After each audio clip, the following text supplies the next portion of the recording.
God, this is unbearable. Professor, are you sure you're all right? You should have brought a couple more layers. Don't worry, Miss Drayton. I'll be fine. Harry hadn't always been like that. He used to like heat. But 3 months stranded on a Pacific island had changed his preferences.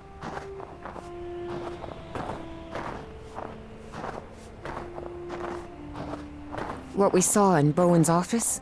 The Black Pharaoh, Azathoth, and all that? What do you think it means? Just the ramblings of a madman, I'm sure of it. I'm actually more worried about the other things. Spitsbergen, the statue, your memory loss, and your dreams about that creature. Too much of a coincidence, isn't it? This sign, it's written in Norwegian. I guess we're close. Do you really believe it's possible to switch minds? Honestly, Miss Drayton, I have no clue what we're dealing with. But whatever it is, we'd better stop Bowen as soon as possible.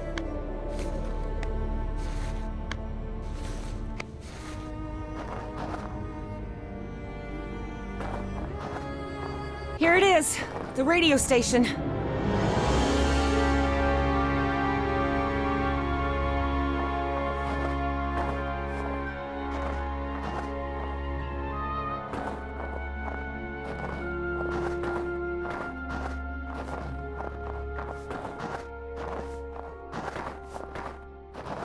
The storm is getting stronger.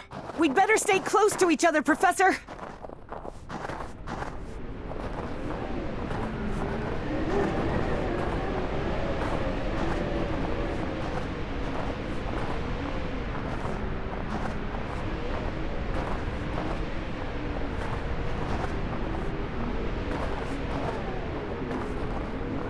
This looks like the station's garage.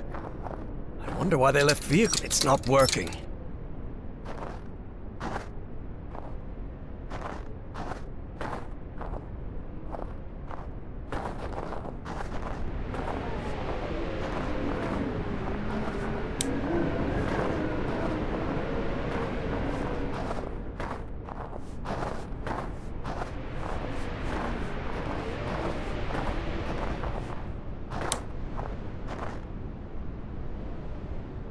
A book titled The Unspeakable Cult doesn't sound like a very pleasant read.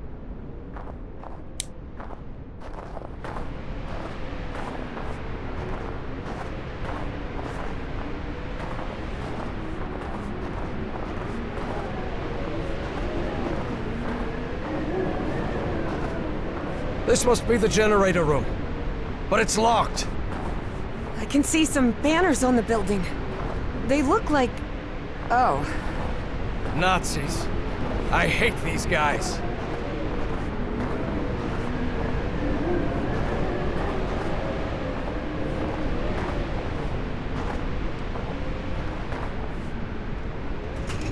Just as I thought.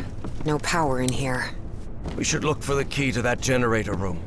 It must be around... Not yet. I've got to get the generator running before I can get any work done.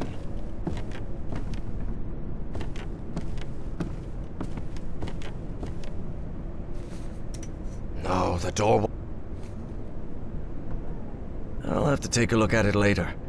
Right now, I need to get the power running in this station.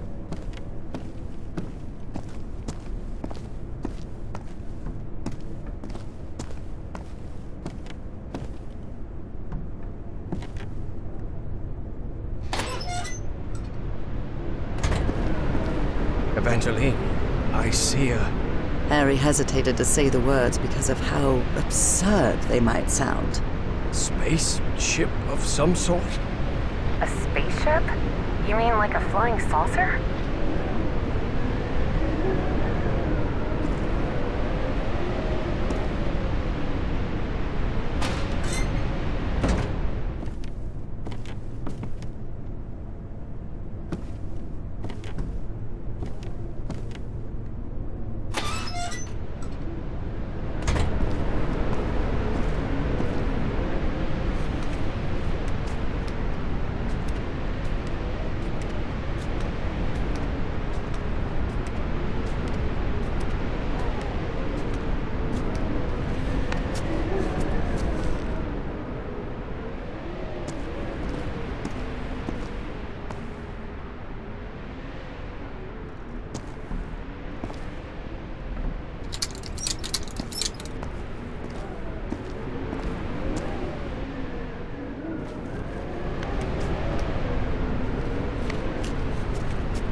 All of these rusty gadgets are useless.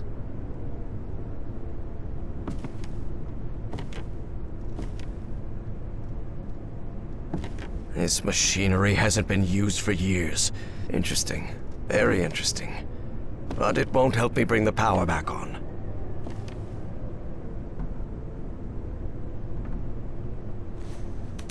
No, the door won't budge.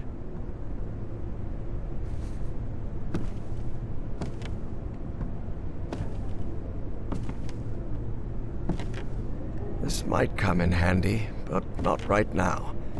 I need to get the power on in here first.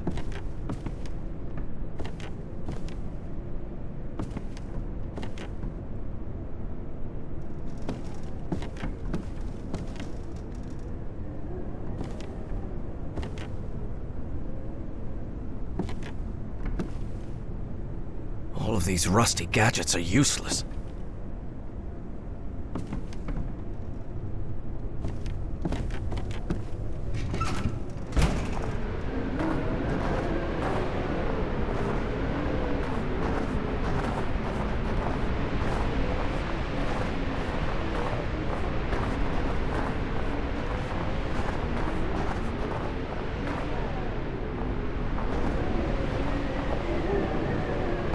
This must be the generator room, but it's locked.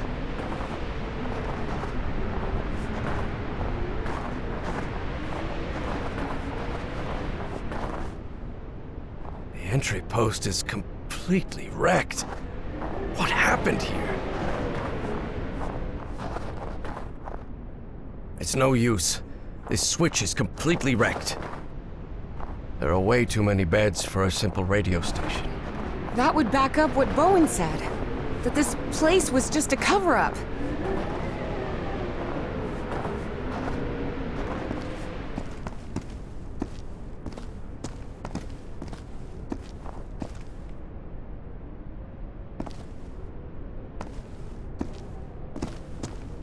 This storage room's a complete mess.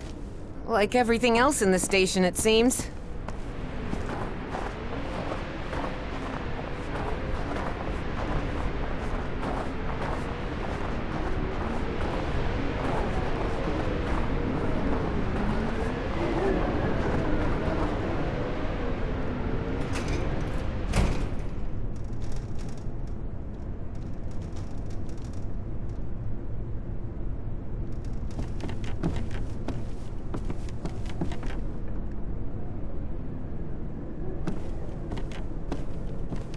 This must be the key to the generator room.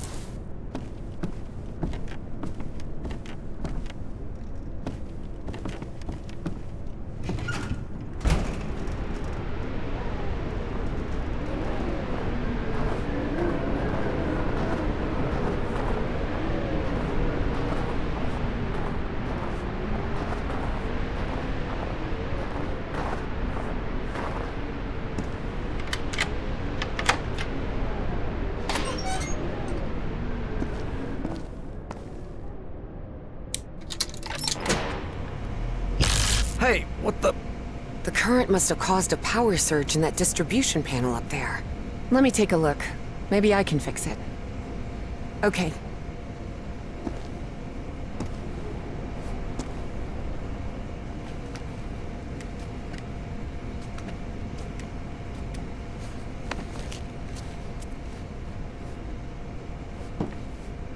Darn it. This fuse box is sealed. You don't happen to have a screwdriver on you, do you? No, sorry, I left it in my other coat. With the field microscope, the flare gun, and the cannonball.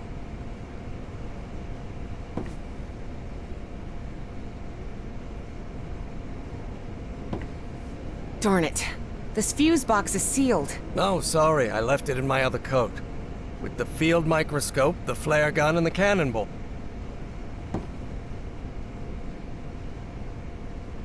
Perfect. This'll do.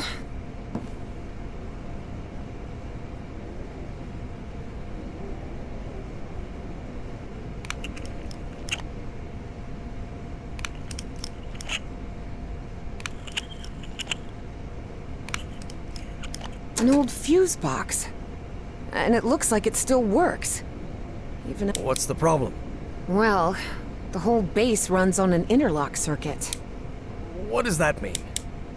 I know nothing of technical stuff, and you know it. It means that for the power to reach the antenna, you'll have to manually turn on each switch in order. You mean I have to look for switches all over the base? That's right. I'll route the power from this fuse box, and then you turn it on. Fine. Stay put. I'll get back to you. Your turn, Professor.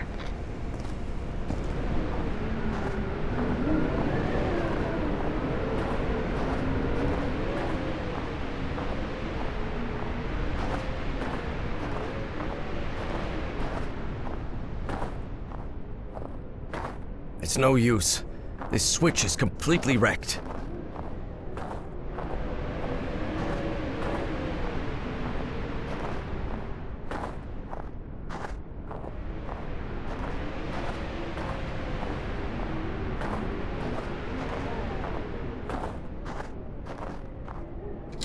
Good. I managed to turn this thing on. Evangeline, try another switch. Okay. Your turn, Evangeline.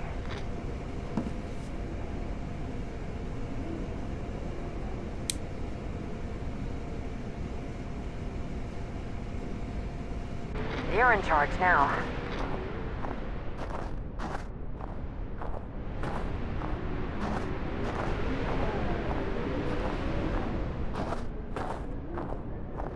It's no use.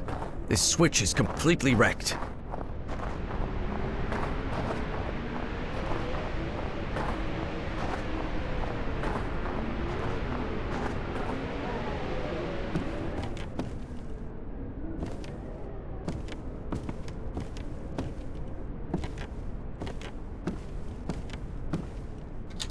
It's not working.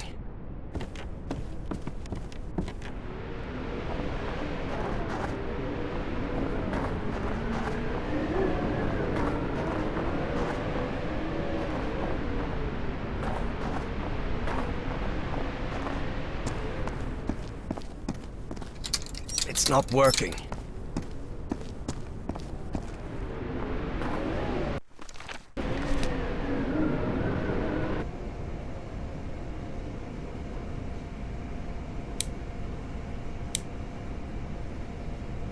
Up to you now, Professor.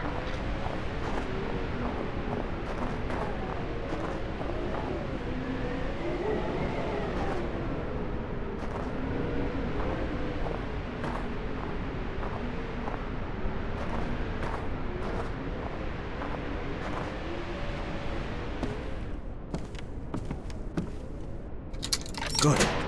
I managed to turn this thing on. Evangeline, try another switch. Please, by all means.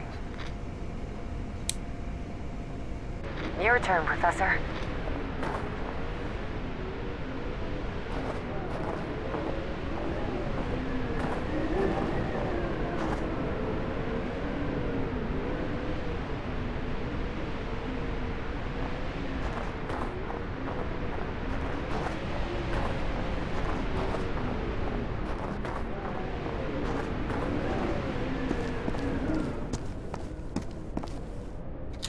Good.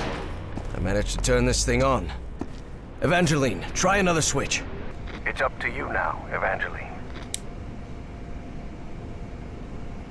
You're in charge now.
did it! We're good. Power's on. I'm heading back to the antenna, Professor. Okay, Evangeline.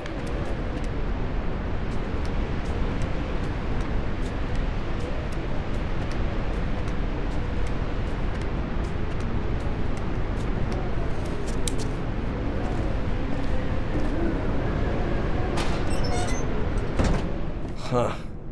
Wasn't expecting to see one of these here. What are you talking about? It's an Enigma machine. A message encryption device the Nazis used to encode top-secret messages. But how could you possibly know that? I worked in intelligence during World War II. Obviously, I was too old to be sent to the front lines. And I can't see a thing without my glasses.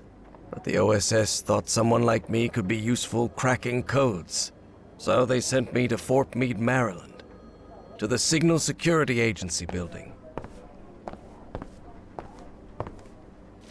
Looks like someone in Fort Meade really dislikes superhero comics. What a shame. This looks pretty good.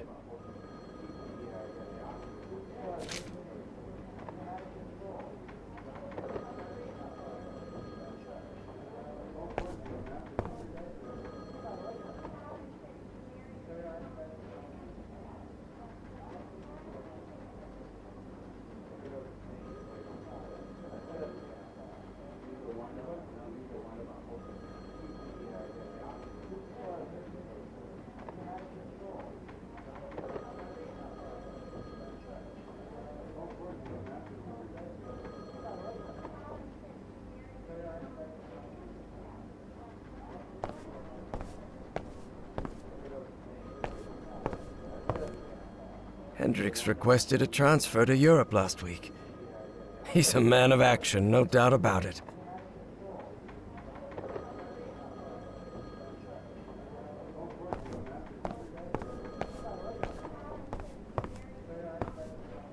Russell's desk is always a mess. He's probably on a cigarette break.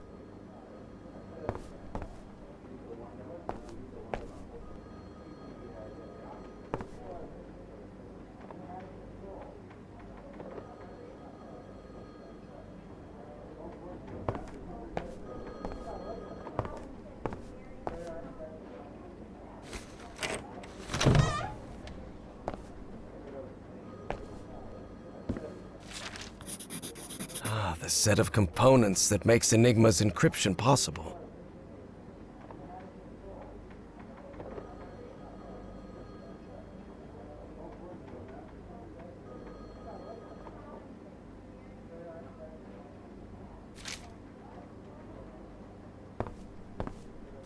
This is the message that needs to be deciphered.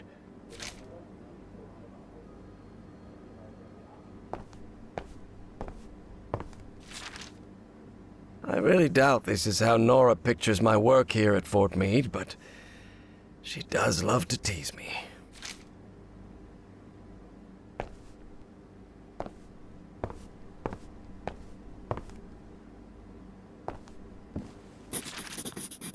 Enigma decoding instructions.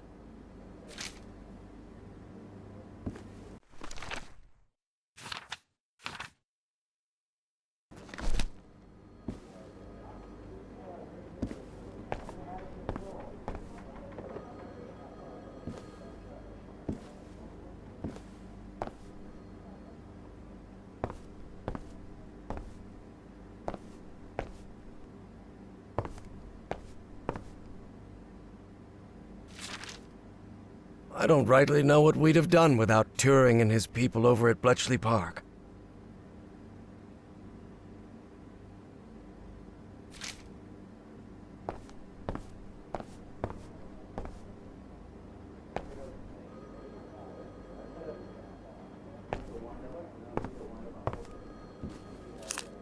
We worked hand in hand with the Brits. They'd already managed to crack Enigma, so we hoped their work could help us break JN-25, the Japanese naval encryption system.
Excellent.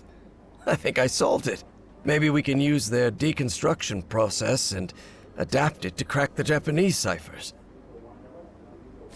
Unfortunately, working for the government also means working for the occasional undesirable individual.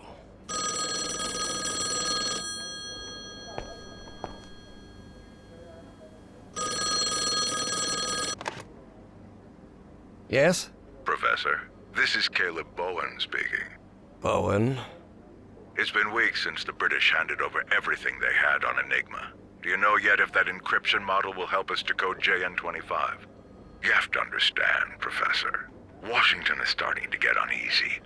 I'll try to buy you some time, but I can't assure you anything.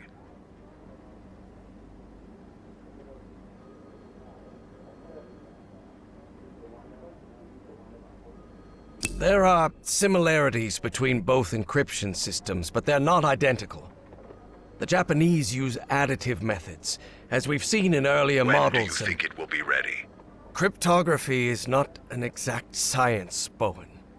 We're making progress, that's all. Very well.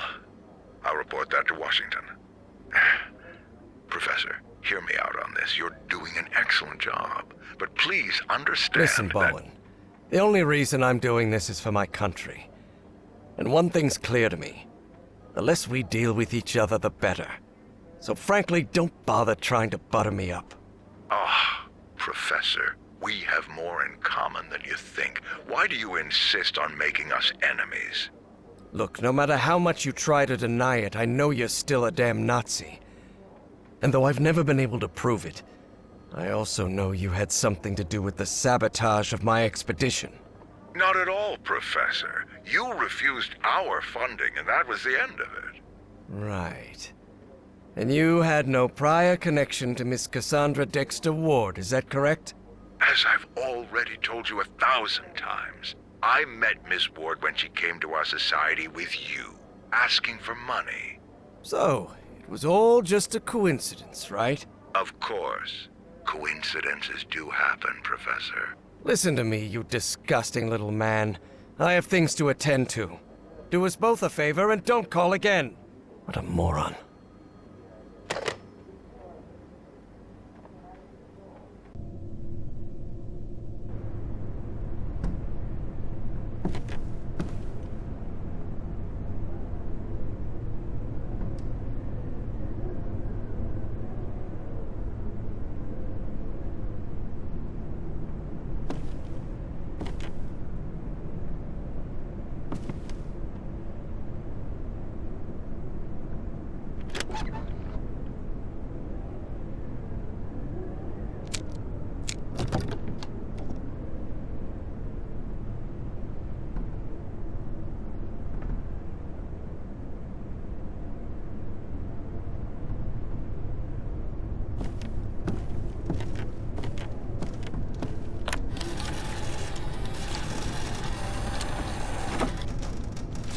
This encrypted message is rather short.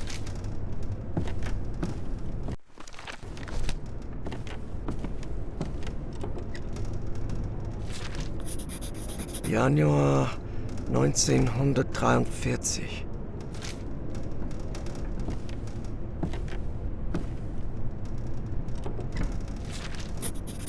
Februar 1900.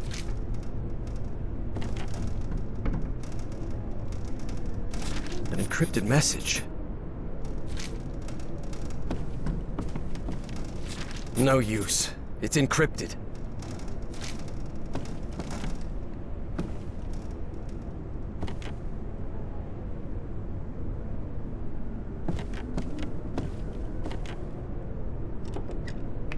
There's...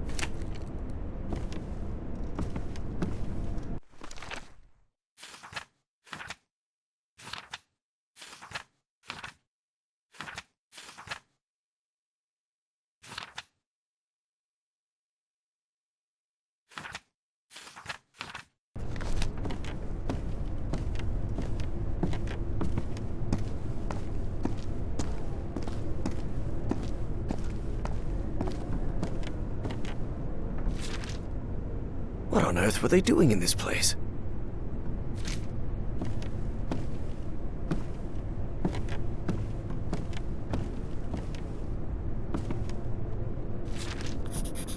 ZNPC. Sounds like a secret Nazi project, doesn't it?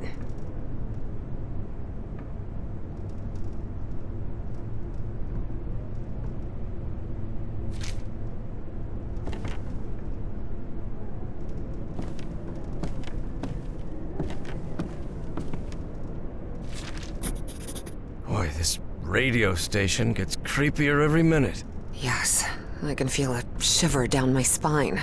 And it's not the cold.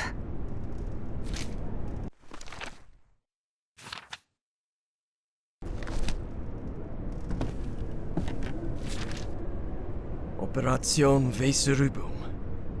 The Nazi occupation of Northern Europe.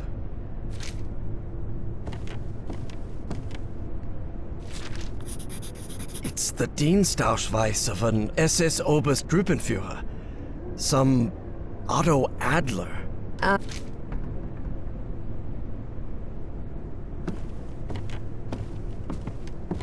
reinforced door.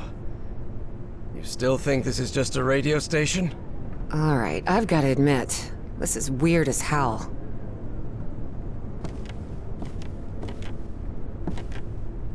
All of these rusty gadgets are useless.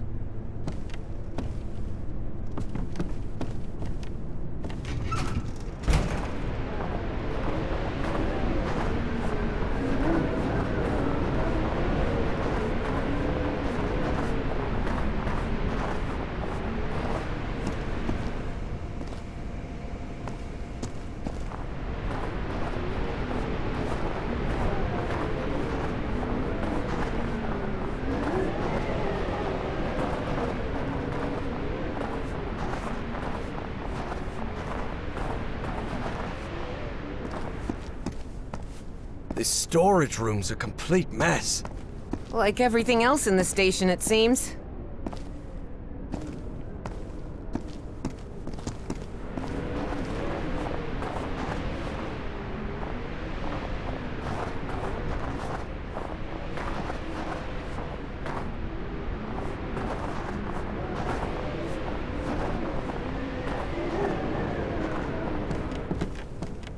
The mess hall. Or what's left of it.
code.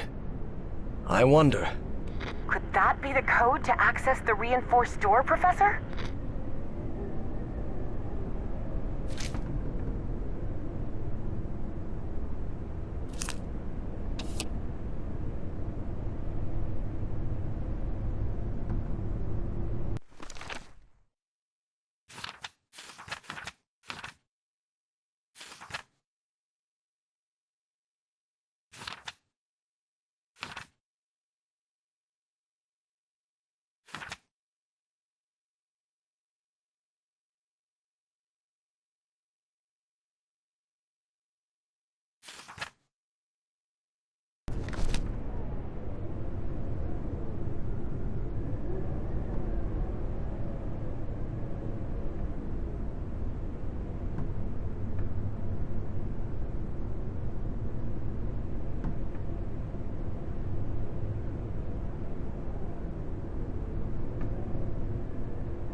German names with numbers assigned.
The Nazis probably abandoned the base. That's why this message was never received.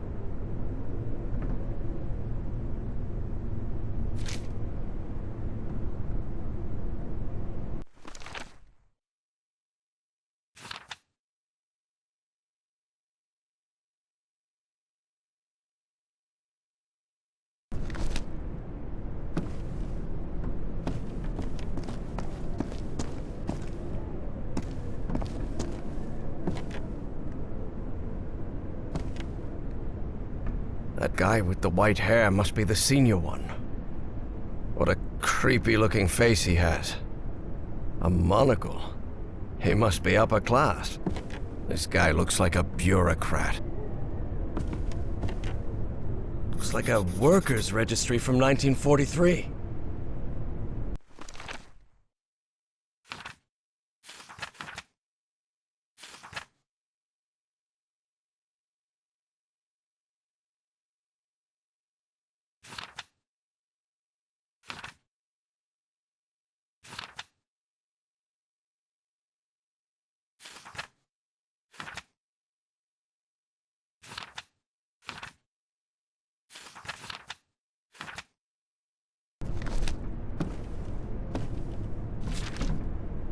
This Voight fella doesn't sound too happy. Someone must have gotten some dates wrong.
At last, we did it, Evangeline.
So the station was just a cover-up.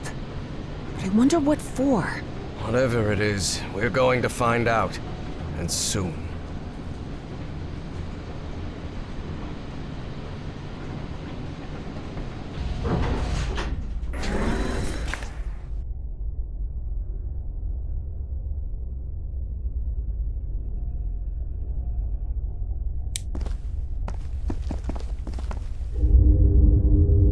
Harry tried to keep his composure when he saw the oily shadow. He didn't want to alarm Evie.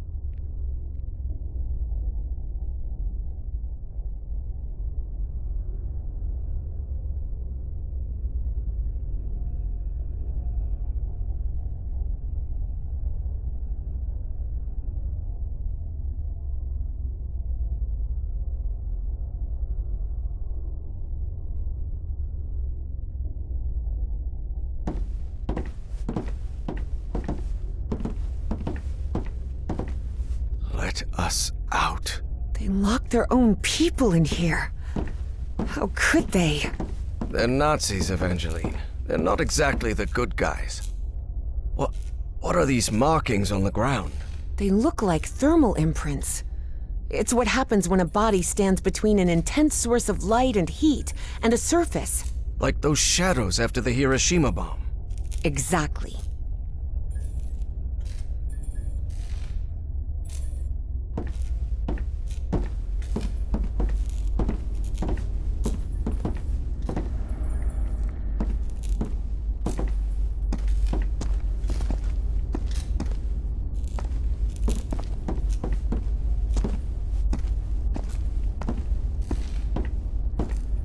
Look at those barricades! What on God's green earth happened here? I don't know, but we'd better be careful.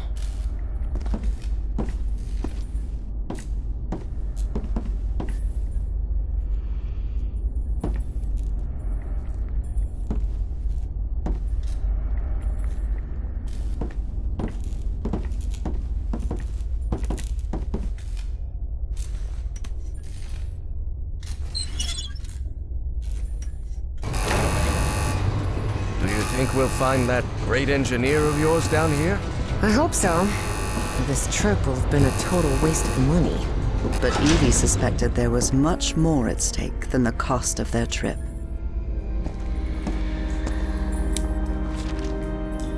A liquid that reacts to sound, like in the Rappahannock River caves.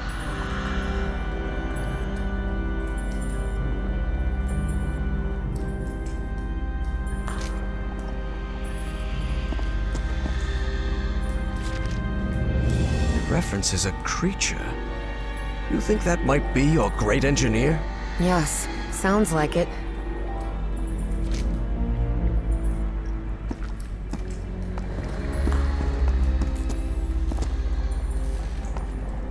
Harry held his breath. The black shadows were back again. But then... What the hell is that thing? You can see that too? That sort of cloud of black smoke? Of course. It looks alive.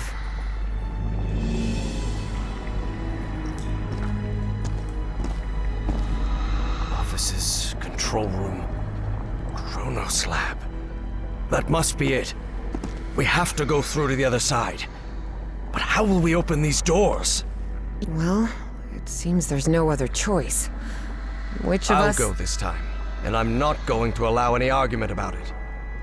Because despite how I look, I'm not 80 yet, Harry thought to himself. Do you want to go down then?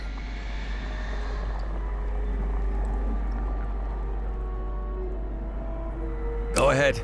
Lower me down. All right. Be very careful down there, Professor.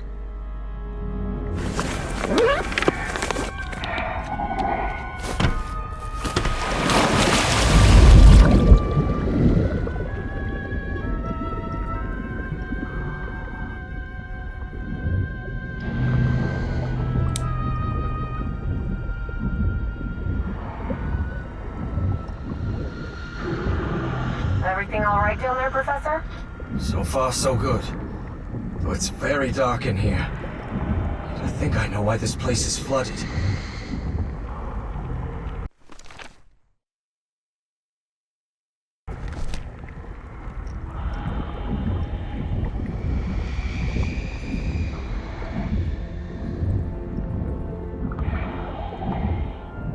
They must have tried to break into that flying saucer and then release the black ooze. Do you see any black ooze around? All around, yes. I'm pretty sure it was the ship's fuel.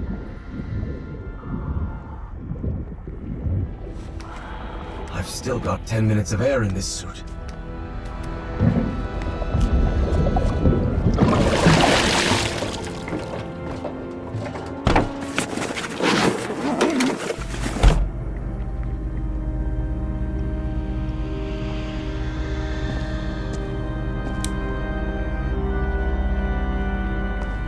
Evangeline, do you hear me? Yes, Professor. I've reached the control room. I really hope they never succeeded.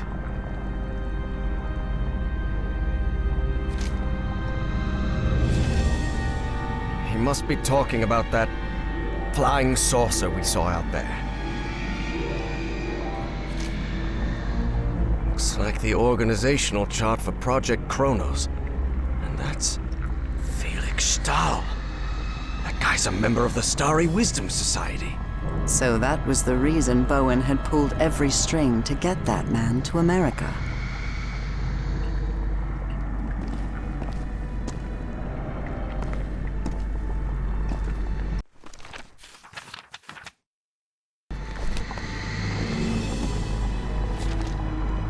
So that thing is not only alive, but it's also aggressive.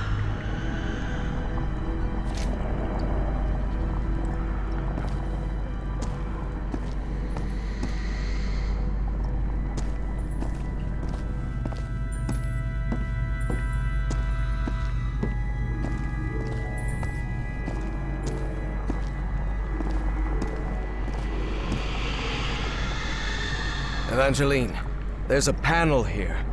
Maybe it'll open those doors.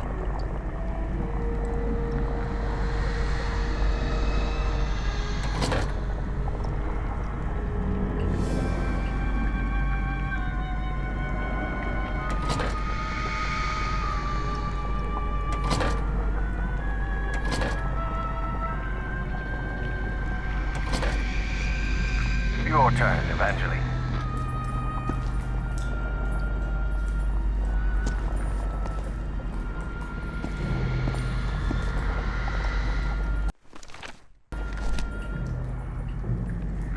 Your turn, Professor.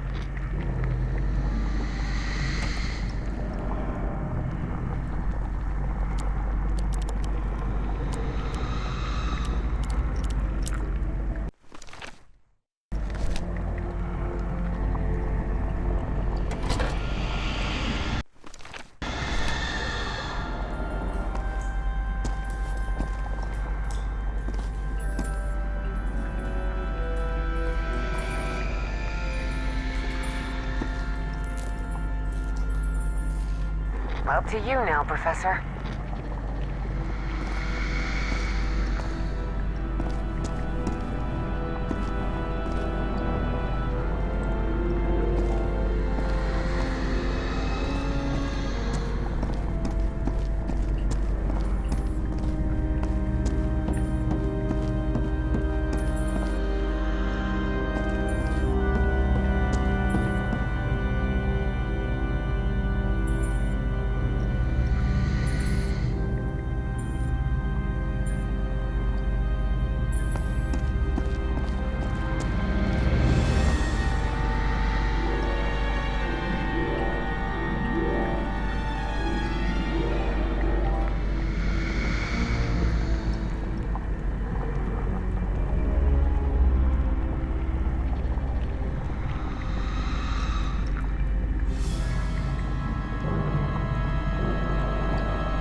Looks like the organizational chart for Project Kronos. And that's Felix Stahl. That guy's a member of the Starry Wisdom Society. So that was the reason Bowen had pulled every string to get that man to America.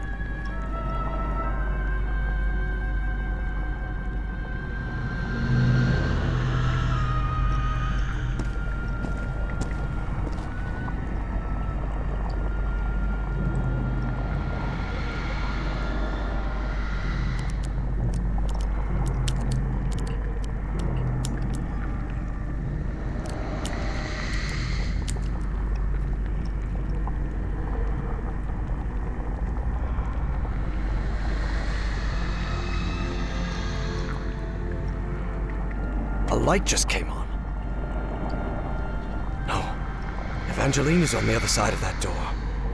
That black smoke creature could get her.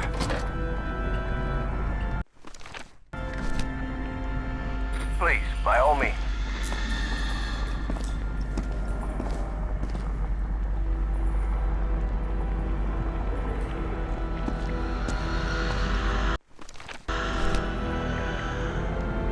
Your turn, Professor.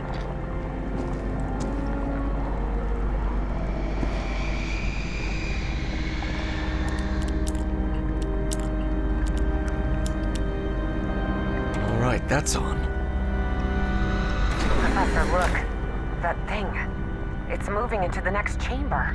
It seems to move like a trapped insect. Your turn, Evangeline.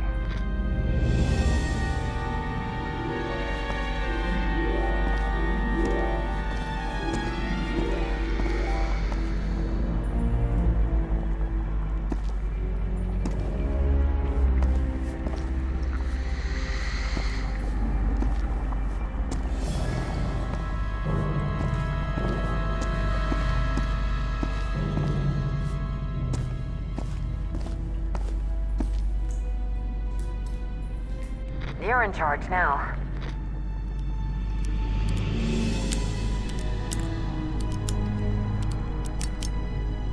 Another one. It's up to you now, Evangeline.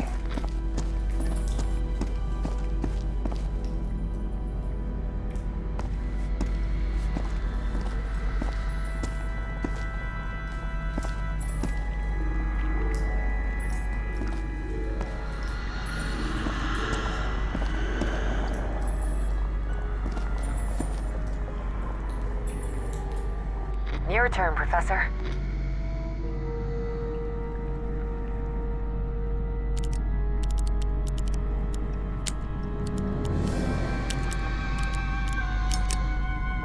Good, good.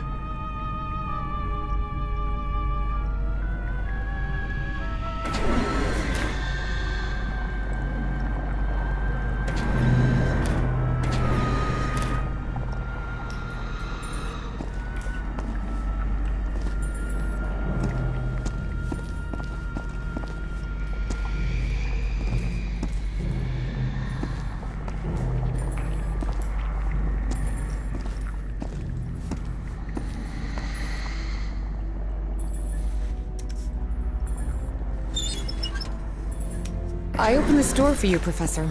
You can leave the control panel. I think we're safe.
What is this place? It looks like the heart of Project Kronos. Could be. Do you think we gave that horrid thing the slip? I really hope so. After seeing what that black smoke can do to humans, I wouldn't want... What the hell? How did that thing get out? No time for questions now! Run, Professor! Run! Quick, the bunker door! Help me close it, Evangeline!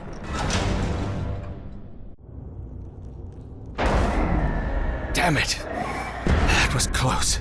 Guys, I hope this chamber is shut tight. If not, we better find another exit. Otherwise, we're trapped in here.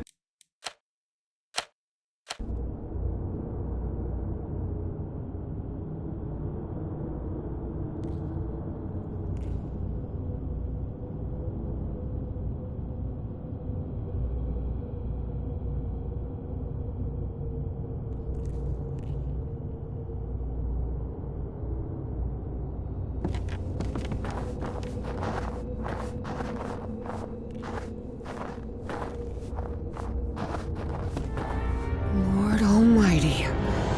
Evie recognized the gigantic creature at once. It was the same one she had seen in her visions. Look at the size of that creature. Harry remained silent. He was in shock, but not because the sight of that creature bewildered him. Quite the opposite. Something about it felt disturbingly familiar.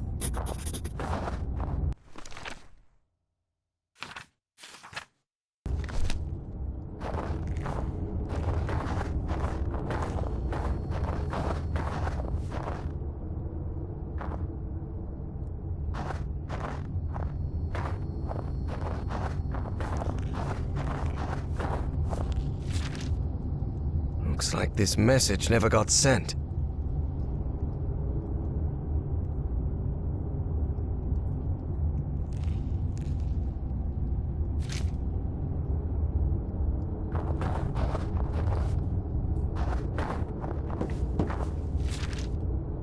So the Nazis called the black smoke things polyps.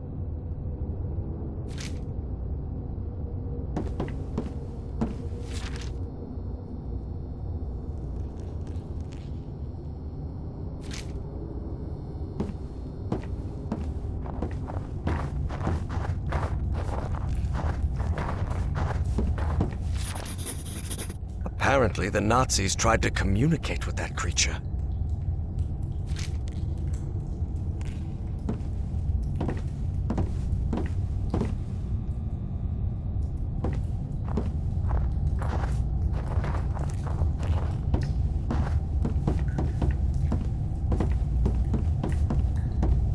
This deceit is what the Nazis used to try to communicate with the creature. All right, there's no time to waste. Try connecting me to that machine, Professor. Evie knew perfectly well that the professor was about to rattle off a whole list of reasons why they shouldn't go through with it, but she had neither the time nor the patience to listen to them. And before you say anything, yes, Professor, we have to do it. Because we're trapped in here. And yes, Professor, it does have to be me. Because I'm the one who has dreamed of that creature. And the one who understands its language. I know you're trying to protect me. But I need you to trust me. Just this once? Before the argument had even started, Harry had to concede defeat. You're impossible, do you know that?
That seems to power the machine connected to the chair.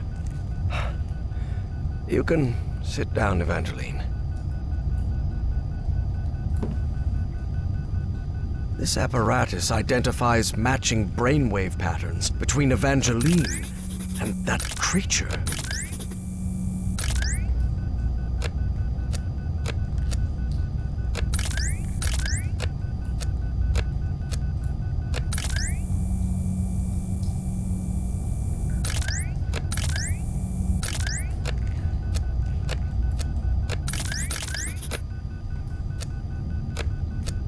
Another brainwave match. Good.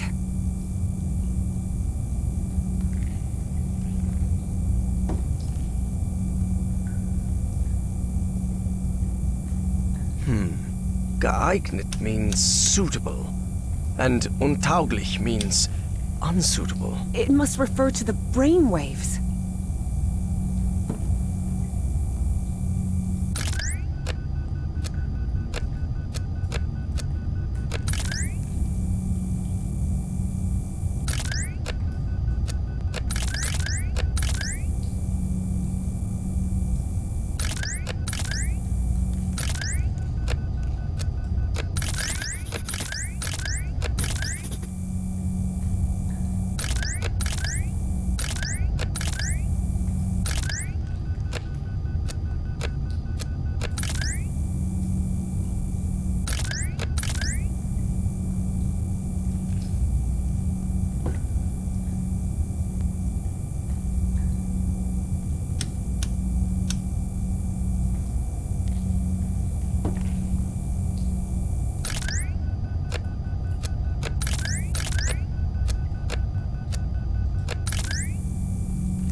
Looks like everything is set. So, whenever you're ready. Go ahead.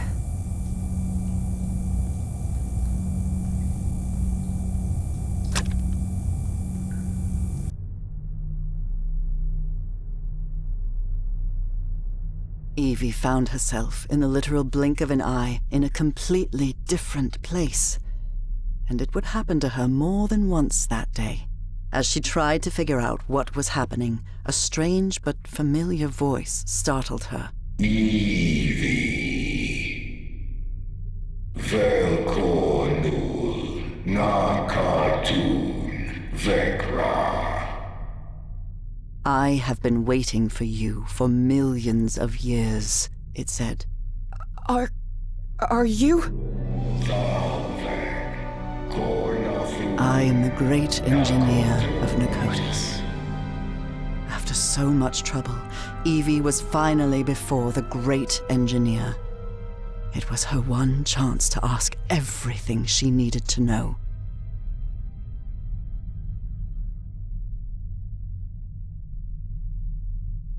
I need answers. What do you want from me? What do you want me to do? Everything is set. You must close the loop. Close the loop?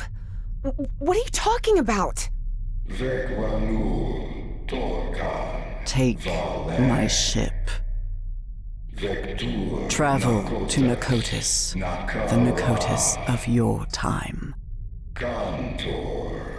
Stop, Bowen. My race will be saved. Why me? Why did you choose me? It wasn't me. It was Dr. West who chose you. What? But what am I supposed to do? I'm just... You can close the loop. You must close the loop. I can understand your language.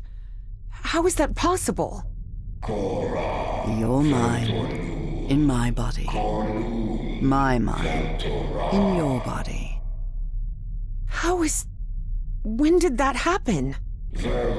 When you were in Nicotis. The Nicotis of my time. Do you want me to... Is there any way I can set you free? You will do it when you close the loop. Or maybe you did it when you closed the loop. The complex Yithian language made no distinction between verb tenses. Therefore, that sentence could be understood as an instruction given in the past, present, and future alike. But how am I going to do that? Where is the Nicotis of my time?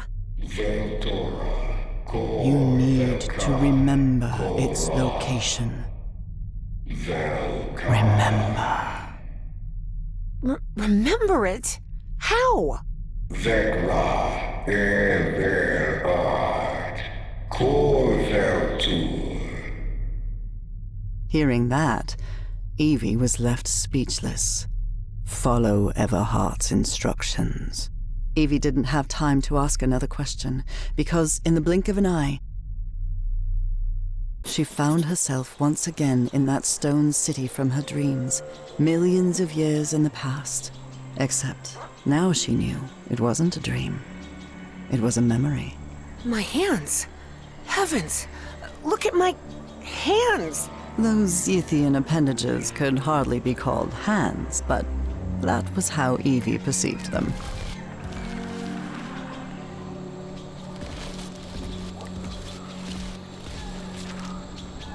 This was part of my information exchange with the Yithians. I believed I had to tell the Yithians everything about my time in exchange for my freedom, but I was wrong. Indeed, Yithians merely use the knowledge of others to plan their own decisions, in the future and in the past.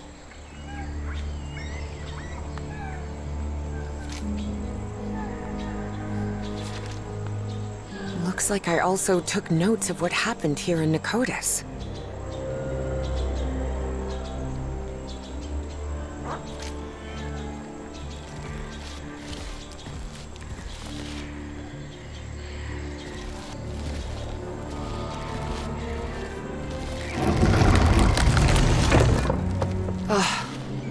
can't believe I couldn't remember this amazing view of the towers of Nicotis.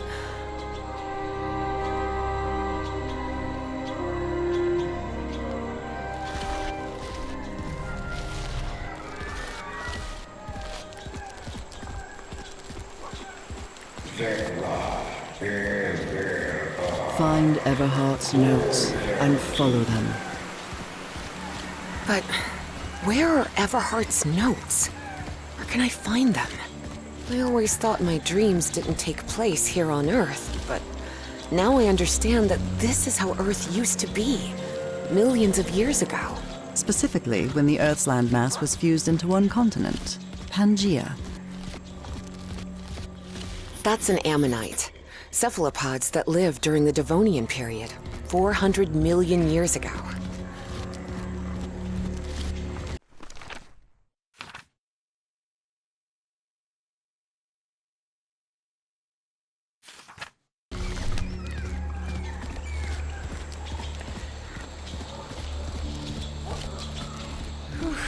These ceilings sure are high.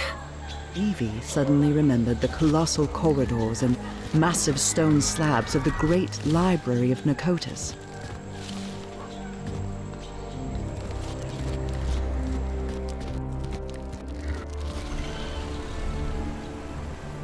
I remember this.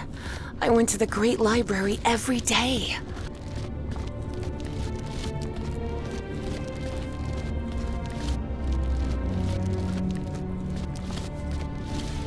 Looks like a Roman imperial sword, with the name Titus Sempronius Blysis engraved on it.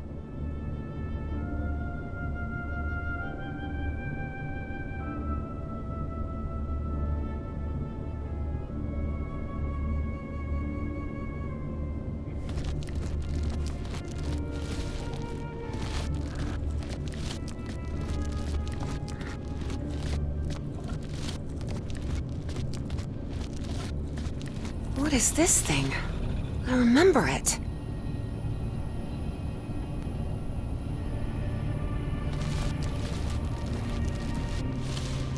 This is the altar I worked in.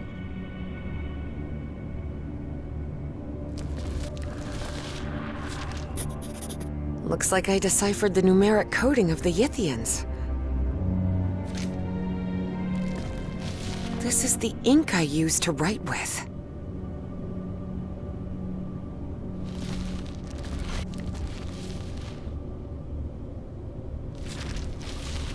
I don't understand this language.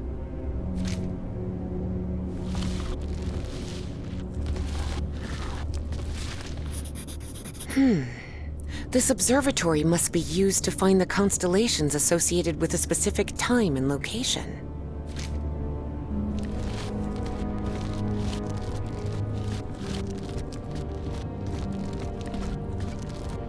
This mural doesn't look like decoration, but I'm not sure what it represents. Wow. Is this some kind of time location finder? Unbelievable!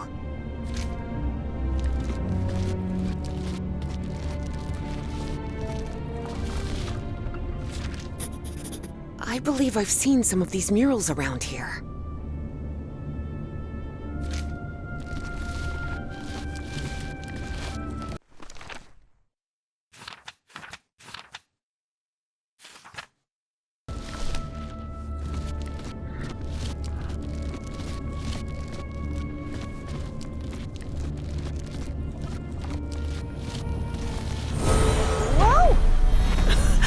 My goodness! I'd forgotten about these light conveyor belts. A Dimetrodon from the early Permian, 270 million years ago.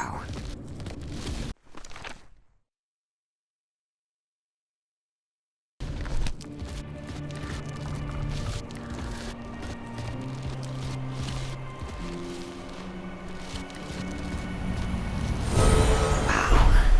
Everything is so beautiful here.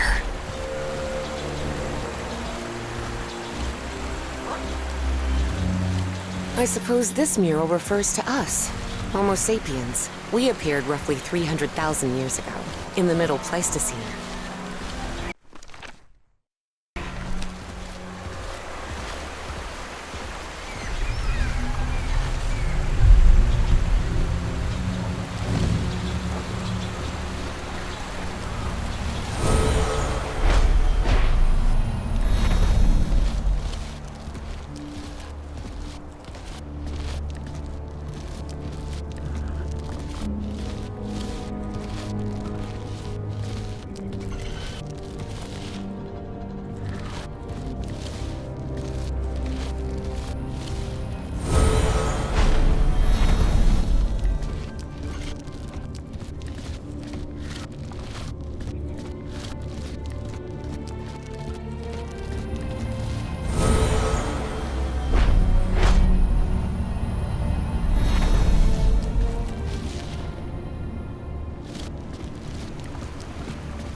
That seems to be a mammoth, late Pliocene, 2.5 million years ago.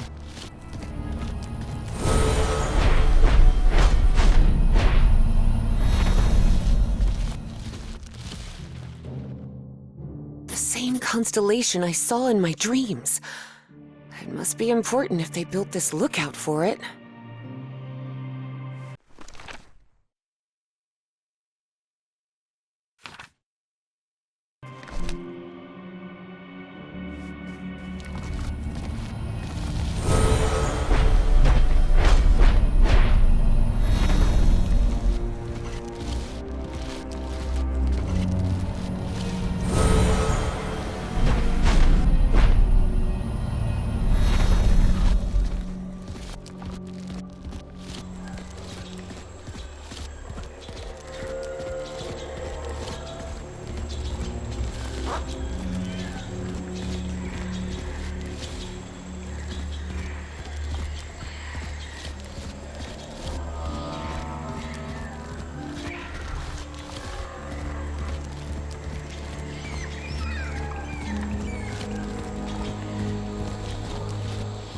Look at how tiny that Dimetrodon looks now.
Evie remembered the Dark Towers and understood where the Ithians drew their energy from.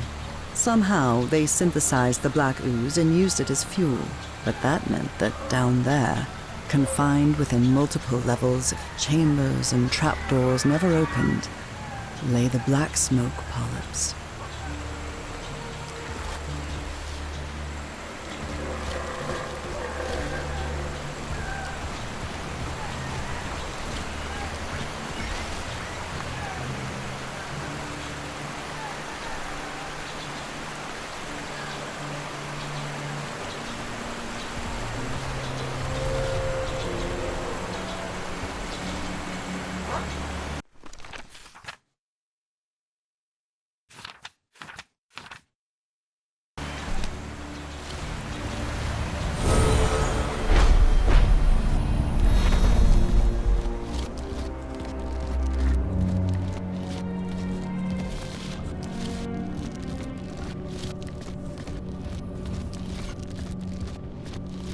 Tyrannosaurus rex, a dinosaur from the late Cretaceous period, 68 million years ago.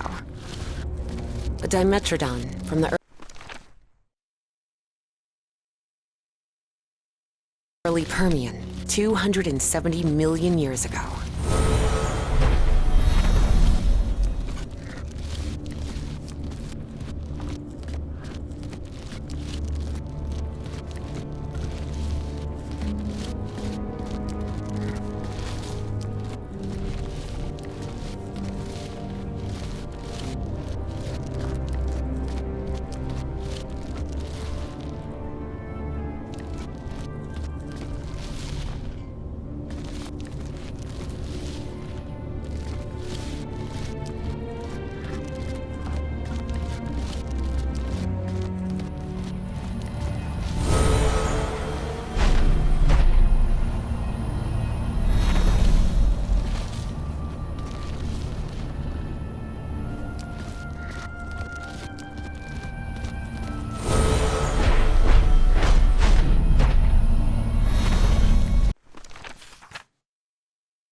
this is the constellation I've been looking for.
Eight, 9, 3, 4, 5. Yes, I remember now. Those were the coordinates.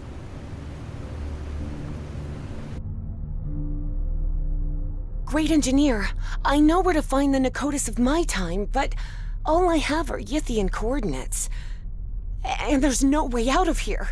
There's one of those black smoke polyps on the other side of the chamber door. Vekranul, Torka. Take my vessel. What? The vessel? You mean the spaceship? Evie's heart skipped a beat. Piloting a flying saucer was something straight out of a science fiction novel. But the vessel door won't open. How am I supposed to... Your mind is now fully synchronized with the Yithians. Vectur, Nakotis. Travel to Nakotis. Stop, Bowen. Close the loop. But what about you? I can't just leave you trapped here. It is irrelevant. Close the loop. And with those final words, as Evangeline blinked, she found herself standing before Harry, back inside the Spitzbergen bunker again. Evangeline? Can you hear me? Are you alright? Yes. Yes, Professor. I'm here. I'm just a little bit dizzy. Well, did you manage to talk with that thing? What did you find out? We have to use the spaceship to get out of here. What? How? Did that creature give you a crash course in flying saucers or something? No, it's not that. But you have to trust me again, Professor. Harry realized there wasn't much of a choice. It was that or remain trapped in that chamber forever.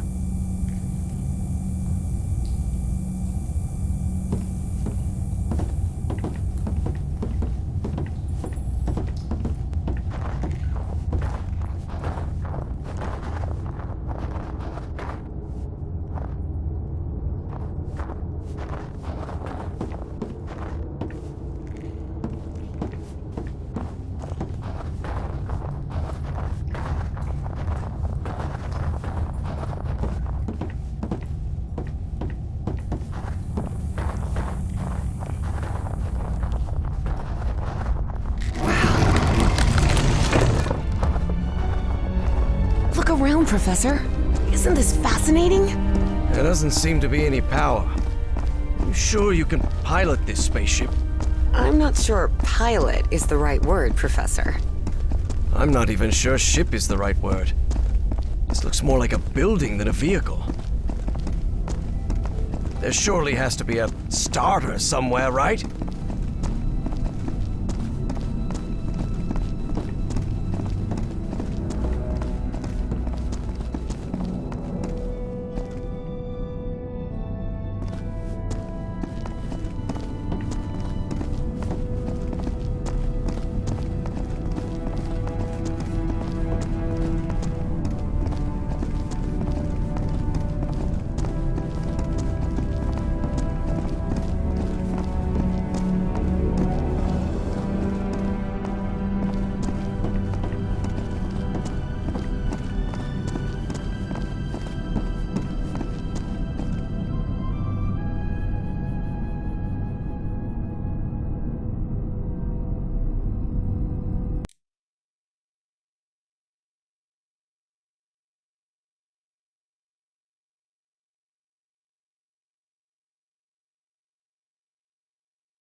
Evie recognized a platform very similar to the one in the refinery beneath the Virginia caves, and understood what she had to do.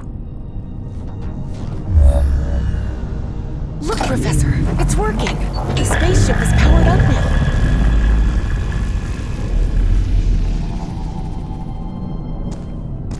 Damn it, where's the steering wheel? It probably doesn't need one. It looks like an autopilot, but it doesn't just maintain altitude and course. It moves toward specific coordinates, which they express with numbers.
Nope.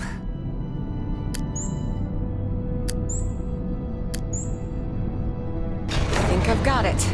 I've set the navigation system to the coordinates of Nakotis. There you are, Professor. The steering wheel. Looks like one. Sort of.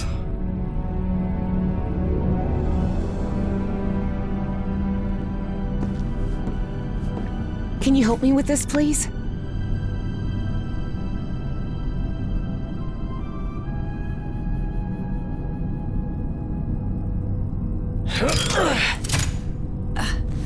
Buckle up, Professor. Hey, whoa! Whoa! Professor, better find something to hang on to. Hey, it's moving! Look, it's breaking the ice! So where are we headed? To Nakotis, or what's left of it. Those dreams you had about that place? They weren't dreams. You were there, millions of years ago. Millions of years ago? What are you talking about?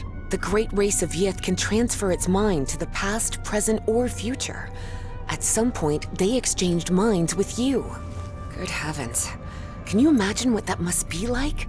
To move freely I through... can imagine what the Nazis would have done if they'd gained that power. And don't forget, that Stahl fella still is among Bowen's gang of kooks. I'm not sure which I hate more, kooks or Nazis. In any case, I don't think anyone should meddle with that knowledge. As I've told you before, there are things we shouldn't... Evangeline, can you hear me? Evangeline? Oh, for heaven's sake, what's happening to you now? Time and space? Evangeline found herself in an unfamiliar place in an instant. For the fourth time in just a few hours. Oh, come on. Now what? What's going on? The difference was that this place didn't look like a Nakotic construction at all. Nor was she inside the body of an alien creature. It just looked like the future. Why am I connected to this machine? And is this... This isn't my body. Where am I? Evie jolted in shock. If she was in this body, then who was with Harry on the spaceship to Nakotis?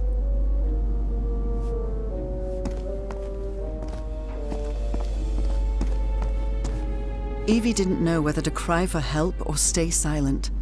But what she saw when she opened the door left no room for doubt. Oh no.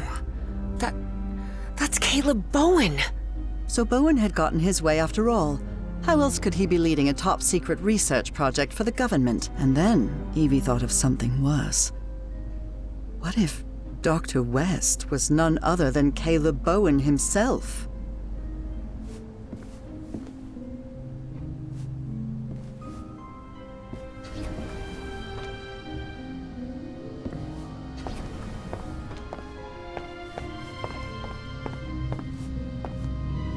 Some things never change. Even in the future, folks keep goofing off at work.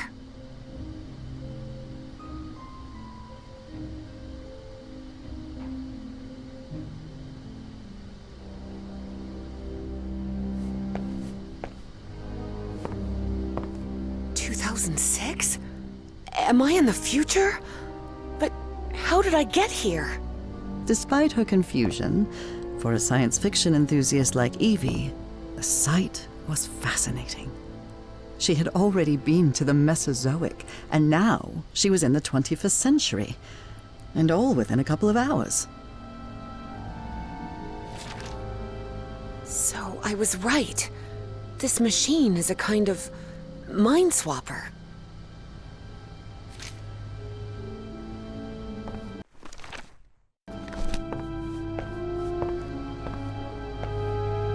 Some things never change. Even in the future, folks keep goofing off at work.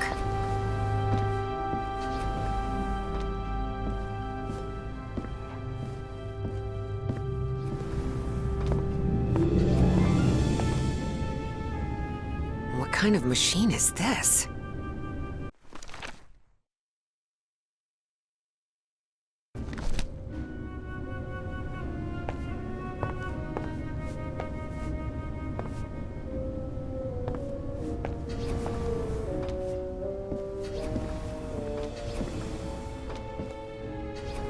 Professor West.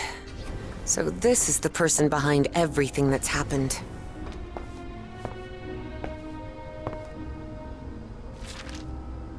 So this machine is a mind-swapping device, just like the Yithians.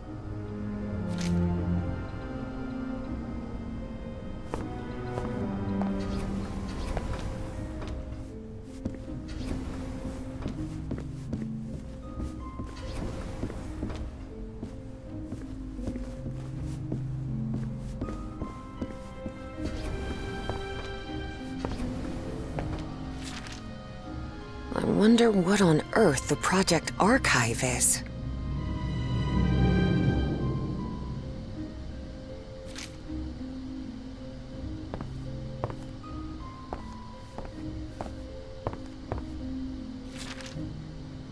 A computer that connects to other computers. They must have used really advanced Yithian technology to create this. Is this a computer? That's small? But the ENIAC model at Miskatonic takes up an entire room.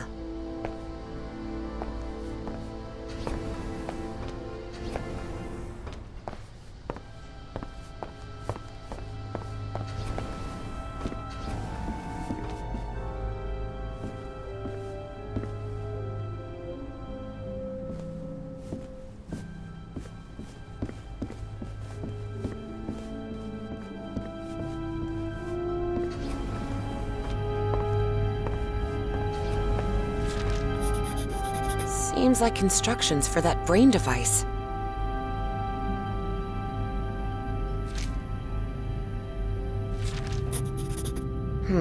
So this rule overrides another one.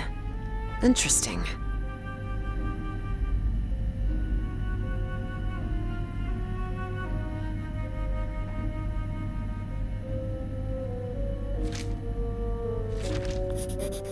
Good. That's useful.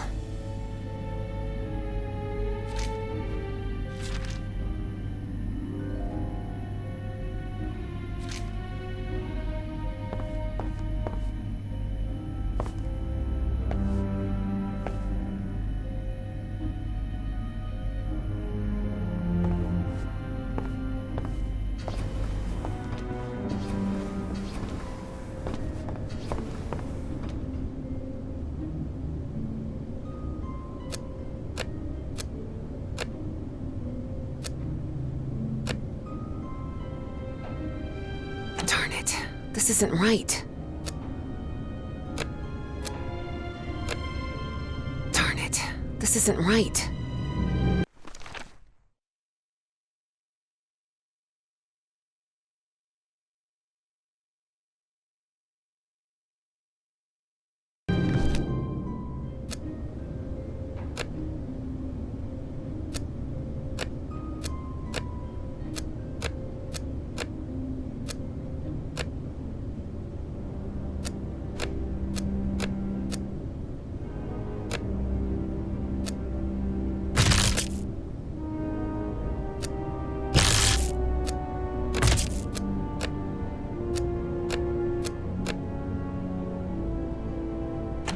Okay, let's try again.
No, this isn't working.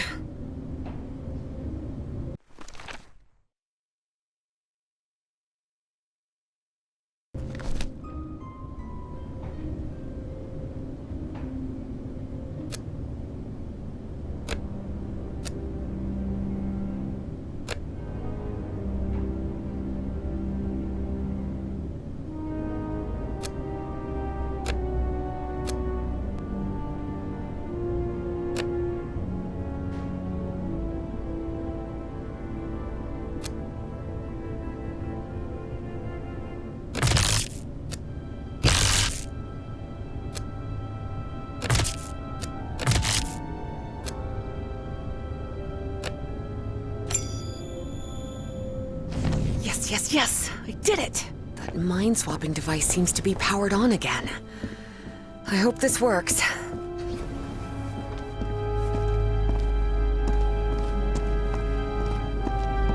God, I hope this works. I need it to work. It's got to... Professor Everhart, listen carefully to what I have to tell you, please. Evangeline, are you... I am not Evangeline. I am Dr. West. Please, listen to me. You won't like what I'm about to say, but I need you to listen carefully and do exactly as I tell you. A greater plan is unfolding, and you must fulfill it to guarantee the survival of not only the human race, but of the space-time continuum itself. I've met kooks like you before. Do you know how people like you always end up losing their sanity and their lives? Yes, I know that. It won't be the case. Who the hell is this Dr. West? And how could he know what I was going to say, Harry thought. Listen to me, please. You will reach the ruins of Nicotis, and you will find Caleb Bowen. Don't worry, you will stop him.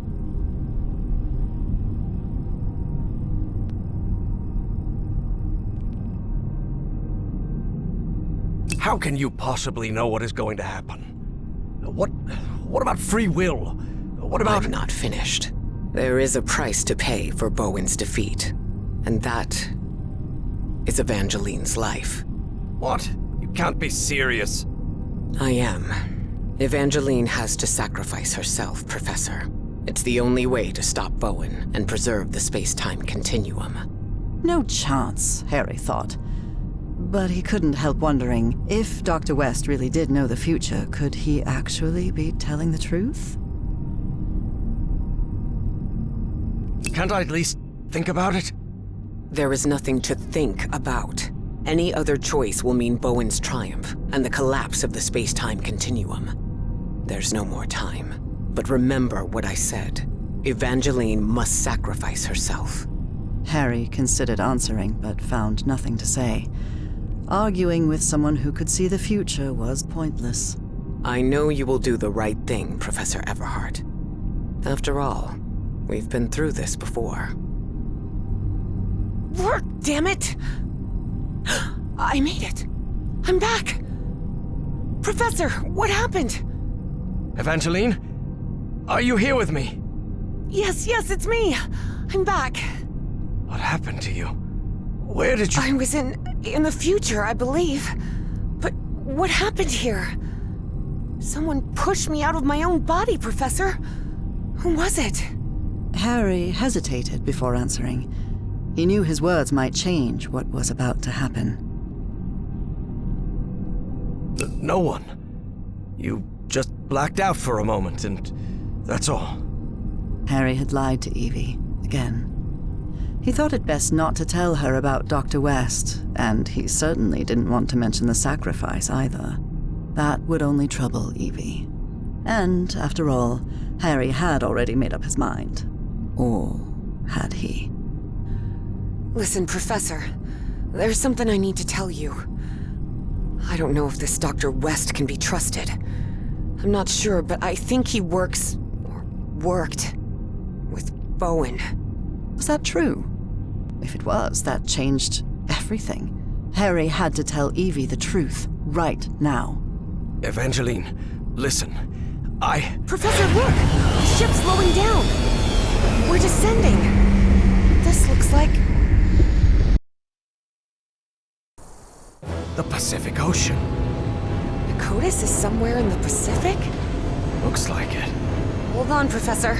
I think we're about to land.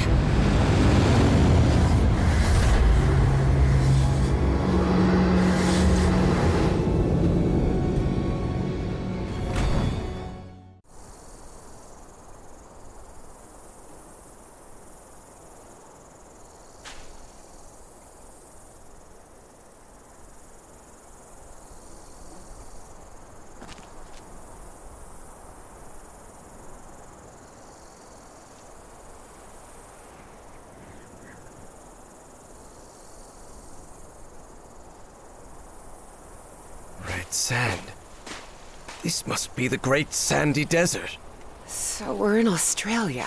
We crossed half the world in, what, half an hour at most? For all his fascination with Yithian tech, Harry didn't answer. He was still debating whether to tell Evie what he'd discussed with Dr. West.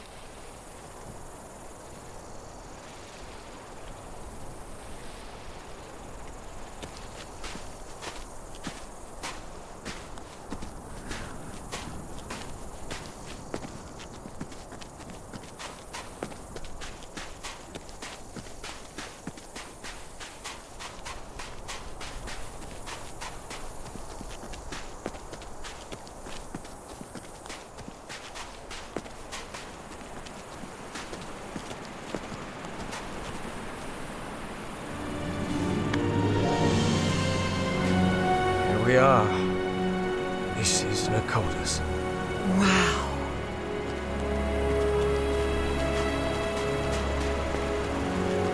Look, Professor. A camp. Looks abandoned.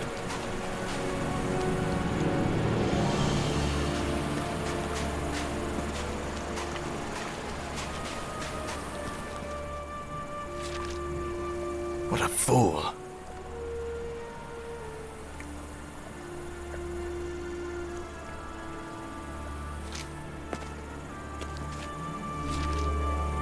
Somehow the Yithians were able to store light and channel it through those lenses.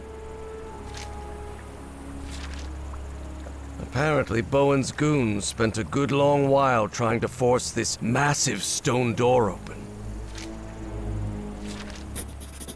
Thank you, Sherlock.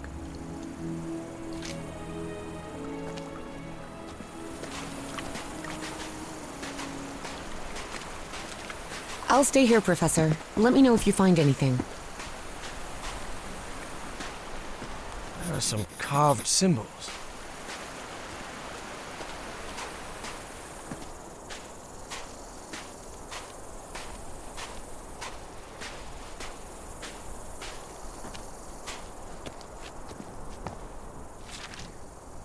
Does this manipulate the shapes? This is the Nazi who escaped from the radio station. I guess they ignored his warnings.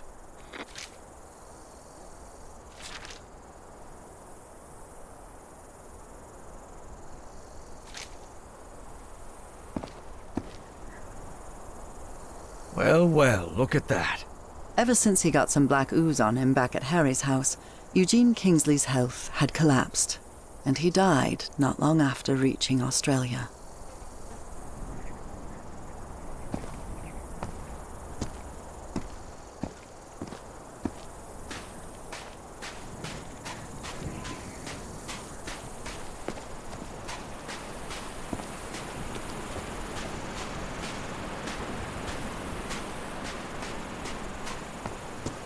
Symbols.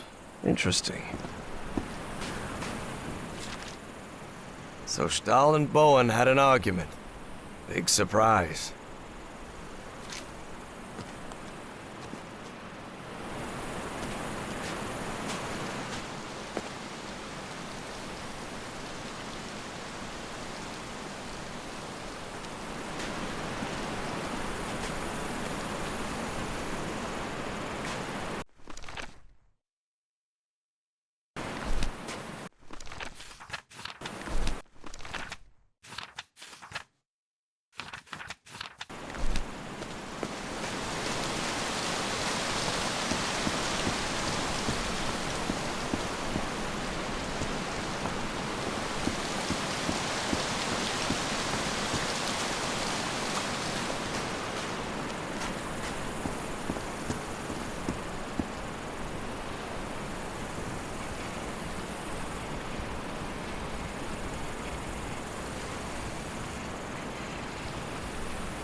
These controls seem to contain spheres of black ooze.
That really looks like Nakal architecture.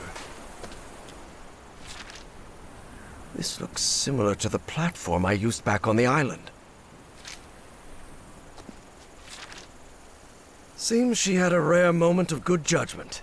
Dr. Patricia Seckler might have been deeply interested in studying alien entities or mysterious flying polyps, but she wasn't willing to die for it.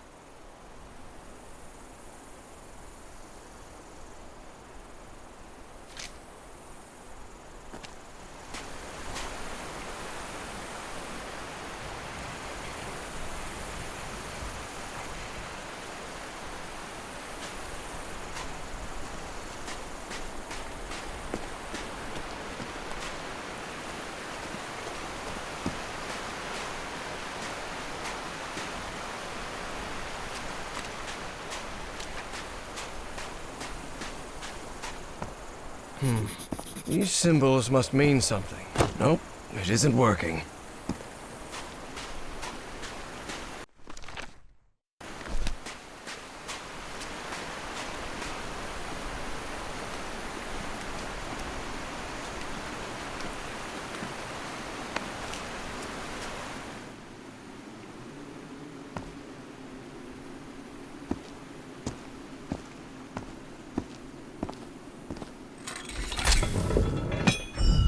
Looks like that did something. How can these lenses still be so perfectly polished after millions of years down here? Yithian technology never ceased to fascinate Harry.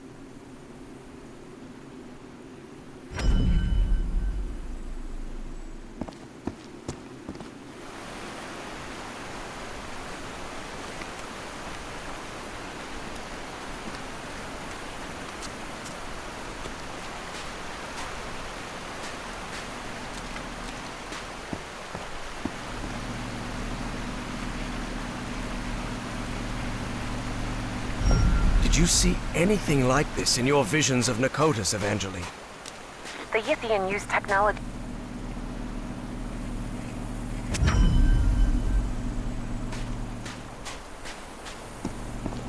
Nope, it isn't working.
Look, Evangeline.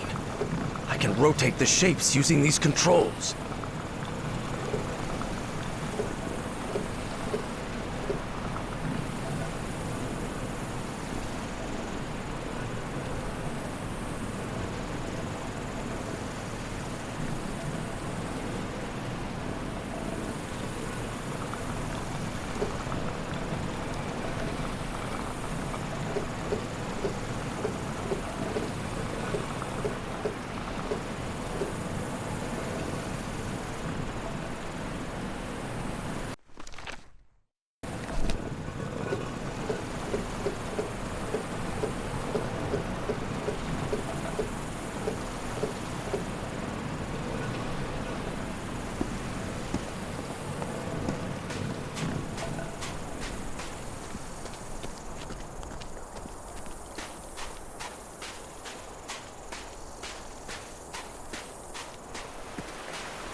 Nope, it isn't working.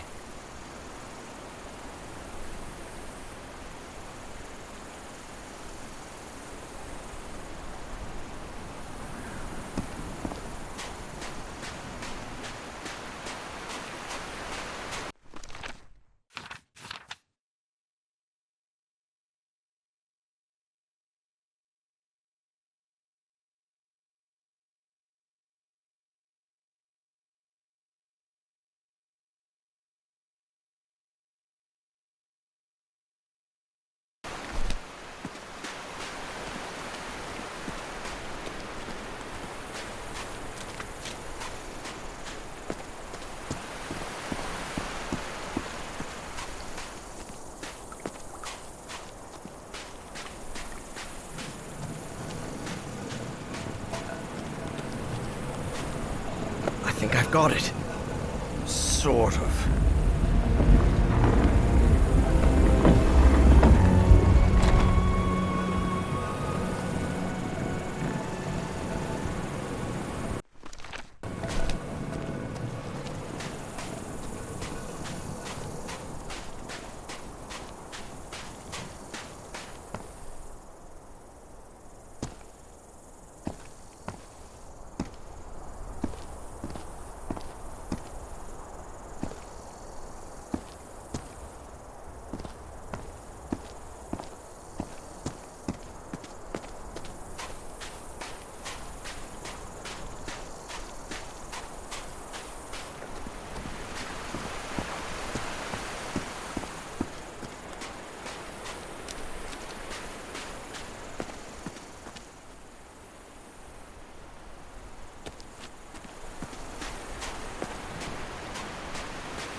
It wasn't the first time Harry had stepped onto a stone platform lifted by black ooze, and it still unsettled him.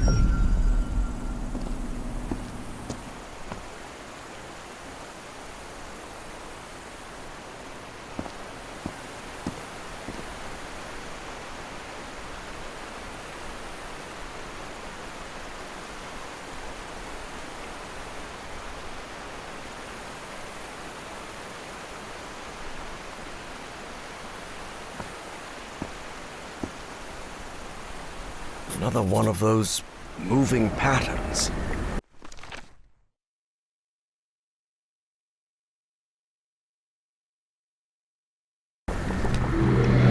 Evangeline, watch out! Good lord, this place is crawling with those pollen things. I don't think it saw us. We really must be careful.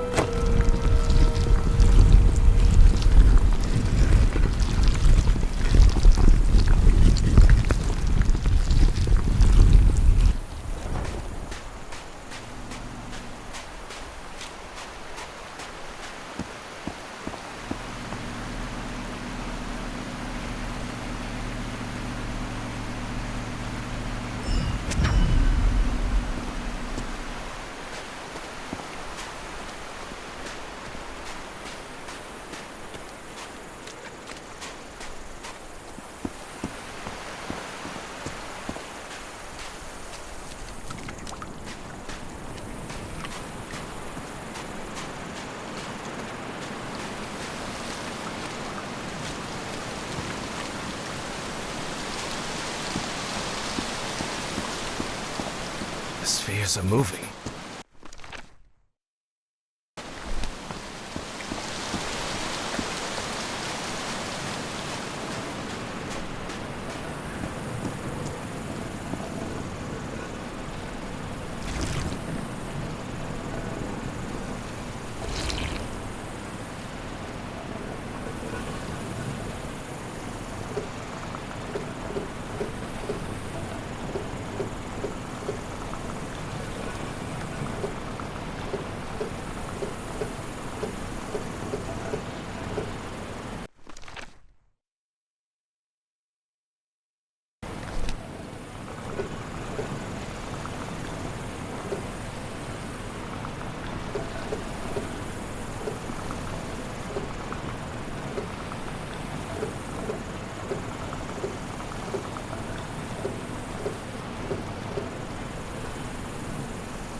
Right.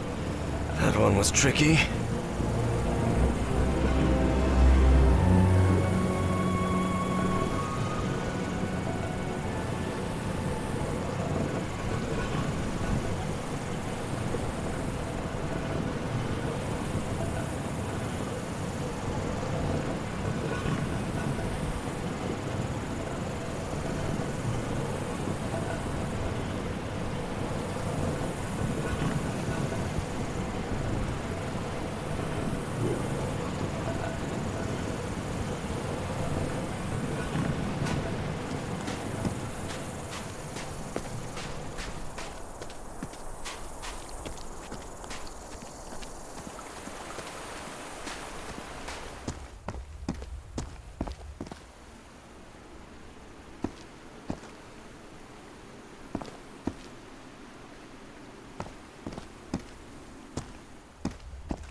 Good. I hope this is the last pattern.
I opened it. The door's opening. Let's move ahead. Any sign of those polyps, Evangeline? Not that I can see. There was no sign of the polyps, true. But there was no sign of Bowen either.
Good Lord, what happened here?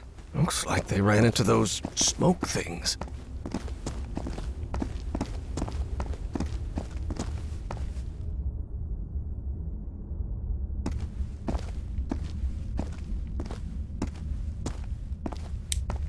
Harry stared at that strange cube that didn't seem to belong to the great race of Yith.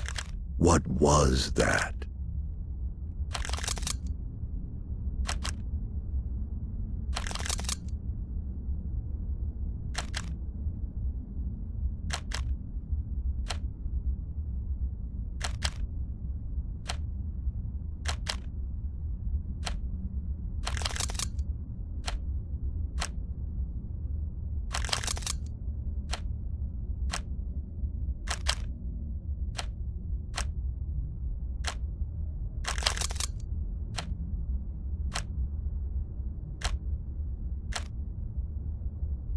After he solved it, Harry was still puzzled.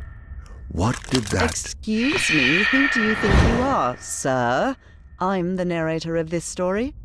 Oh, my bad. Sorry, wrong game.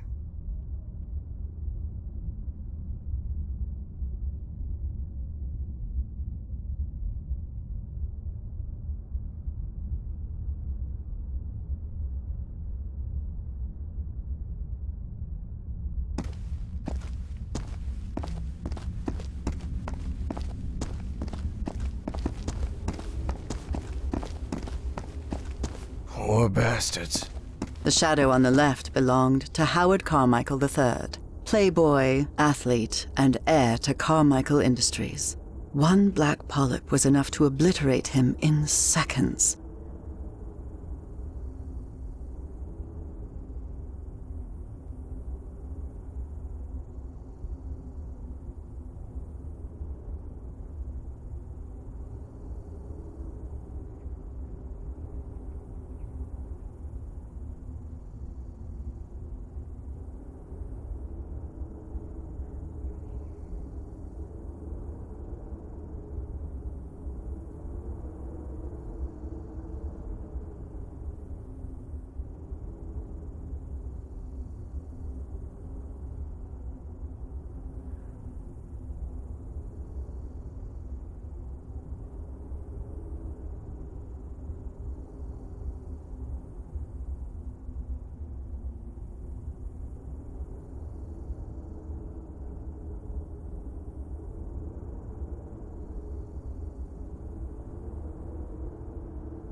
More of those footprints.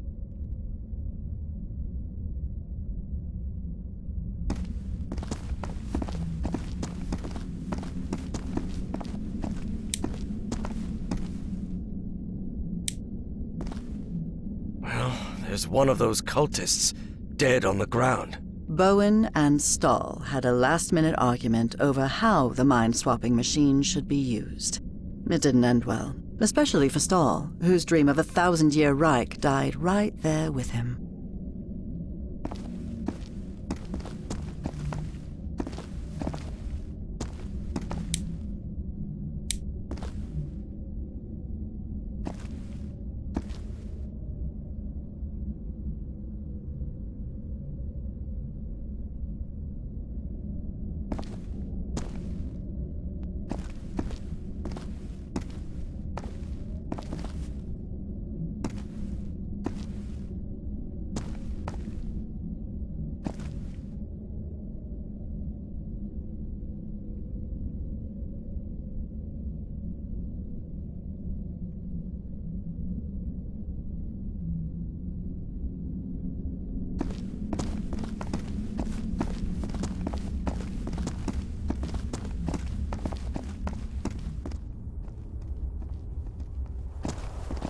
This architecture. Does it look familiar to you? Professor, this looks like the archives. The great library from my memories, but back then it was full of life. This place is in ruins. Makes sense, Evangeline. Millions of years have passed since you were here.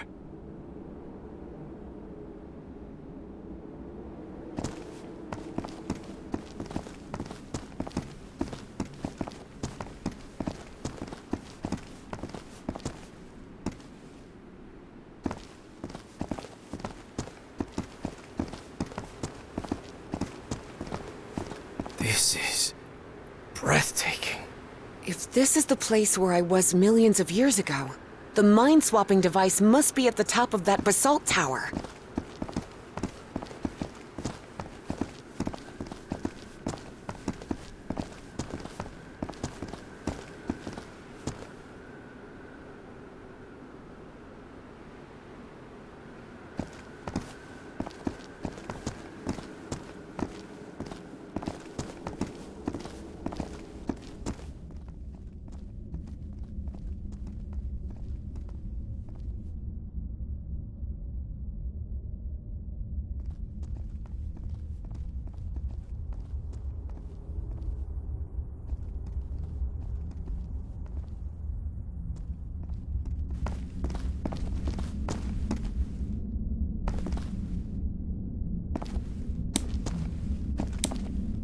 What is this?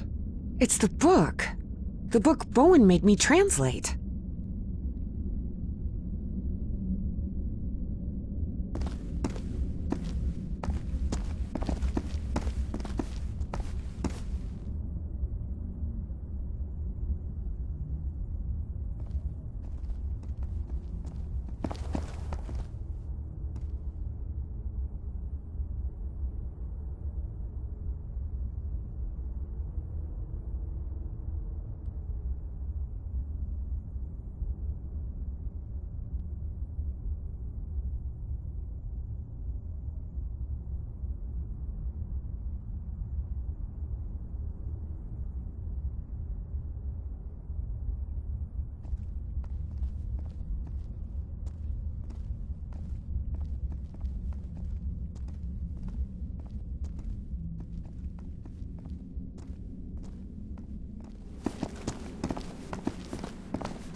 What is this thing? Looks like a ray of light.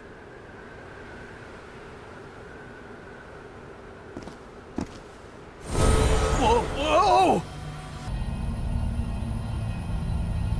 The polyps are gathering over there. What's going on? What are they trying to do? I don't know what drives those creatures. I don't understand what they do, or why they do it.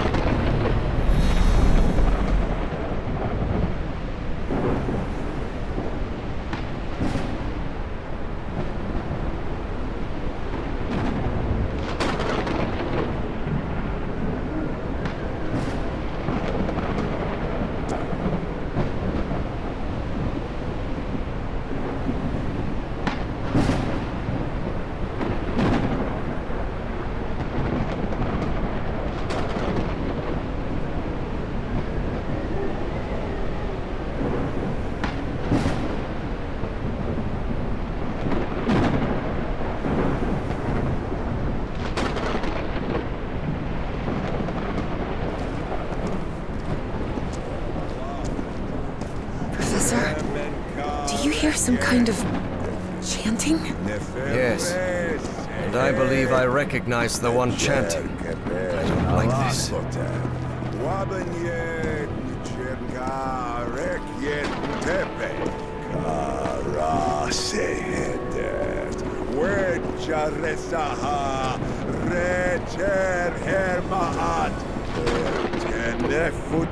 Bowen, stop right there! Everhart, what are you doing here? How I did you... took the number 3 bus to Nakotas. Now get out of there, you idiot! Don't even think about it, Professor. Not when I'm this close. The Bowens have spent generations searching for the knowledge we were promised. Oh, yes. Nyarlathotep, herald of the almighty Azathoth. Cultist ranting always sounds ridiculous, especially when they spout their nonsense out loud. Enough of this. I'll drag you out of there by your heels if I have to. Do not come any closer.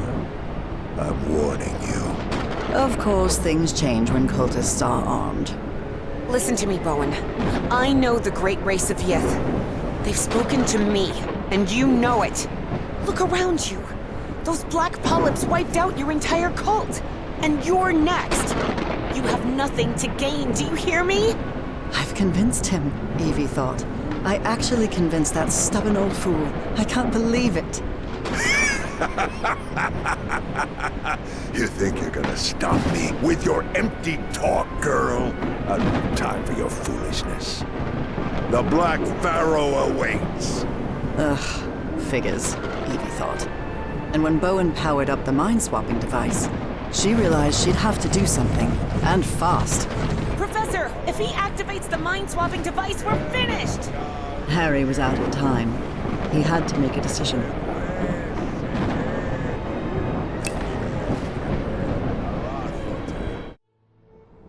Harry remembered Dr. West's words.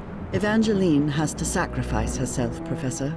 It's the only way to stop Bowen and preserve the space-time continuum. But he didn't give a rat's ass what Dr. West had to say. Harry wasn't going to let Frank Drayton's daughter meet the same fate as her father. There had to be another way. Professor? Professor! I'm sorry, kid. I'm really sorry. For everything. Harry! And as she screamed, Evie watched the stubborn old grouchy archaeology professor sacrifice his life to save hers and all of humanity. Harry found himself in the ooze pool, completely covered in the substance he feared most. He knew this was his death sentence, but at least he was going to make sure Caleb didn't swap his mind with anyone. Are you out of your mind, Everhart? Haven't you seen what that liquid does to humans? I know it better than you do, you kook. No, don't touch that. You'll interrupt the transfer process. No, no, no! Oh no, oh no. Not the ice. And so, on November 6th, 1957, in that basalt tower of the city that millions of years earlier had been Nakotas, my husband, Harry Everhart, was consumed by the black ooze.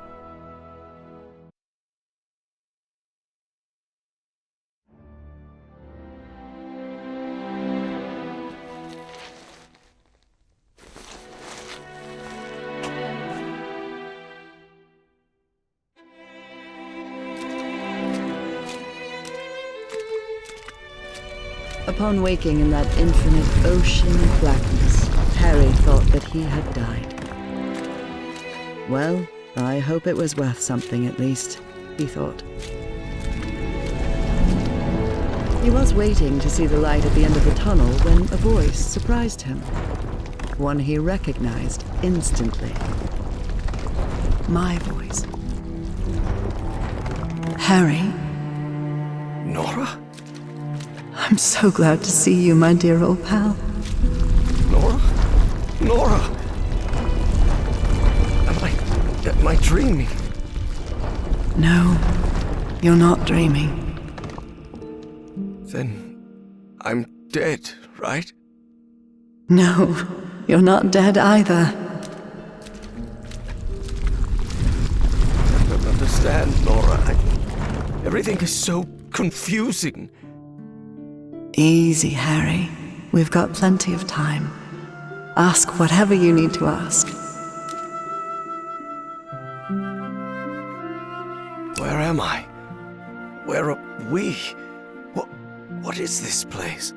This, Harry, is the Ichor, a place beyond time and space. And now you're connected. Connected to whom? To you? To the Elder God. Both of us are. What or who is this Elder God? It's hard to provide a simple answer to such a complicated question, Harry. The Elder God has gone by many names throughout the ages. Amaterasu, Sarens, Kor Yithar, Kailamanu. His judgment is inscrutable, at times even incomprehensible. And in some way, those of us who are part of him are connected, beyond time and space. I don't know, Harry. Maybe the Elder God is simply God. What does the Elder God want? To offer you its gratitude. It's what I've been trying to tell you ever since you and I parted ways. The shadows. That was you? Exactly. But it isn't easy to communicate with someone outside the Ichor. And I'll admit, an oily shadow probably wasn't the sight you were hoping for. And why is the Elder God grateful to me? First, because you reunited him with his lost daughter, Hacha Fulgofen. But besides that, you've helped with something far more important. What? The Yithians sustained their energy by channeling the Black Ichor. The Ichor is the essence of the Elder God. That process caused him immense pain and suffering, but you've put an end to it. You've given the great race another way to transfer their consciousness. And now they live beyond time and space, connected to the Elder God. But Nora, I haven't done anything beyond stopping that kook Bowen. But you will. And at the same time, you've already done it. Nora, I don't think I follow. Harry, it takes a while to understand what beyond time and space means. But you will, my love. Believe me. How is it possible that I didn't die? I'm covered in that black ooze. The blood of the Elder God does not harm those who are connected to him. That's why it didn't harm me on the island. That's why you sent me there, remember? To be who I really was? Now he can't and won't hurt you either. Because connected to him is someone who loves you and protects you. And that's me, Harry. Who is, or was, Dr. West? Is it you? No, Harry.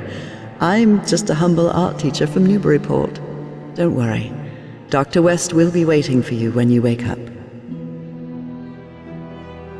That means I can't stay here with you, can I? Harry, you're already here with me, my love. We've been together for all eternity. What? But you need to go back to your time now. There's a life waiting for you, an important task you have to carry out. and people who depend on you. Evie will need your help, and you'll only be able to help her if you live a whole life. Will you promise me that? Yes, I promise. And one more thing. Tell Evie Papa is waiting for her at the Benoit house with the whole family. She'll know what it means. I'll tell her. I guess this is goodbye, old pal. For now. I love you so much, Nora. I'm going to miss you terribly. Don't be sad, Harry. It's only a matter of time. A matter of time and space. And remember, I love you too, Harry. Harry, can you hear me? Oh no. You did it, Professor. You saved us all. Don't come any closer, Evangeline. I'm covered in... Do not worry. She is also connected to the Ichor, Professor Everhart. Harry couldn't believe his eyes.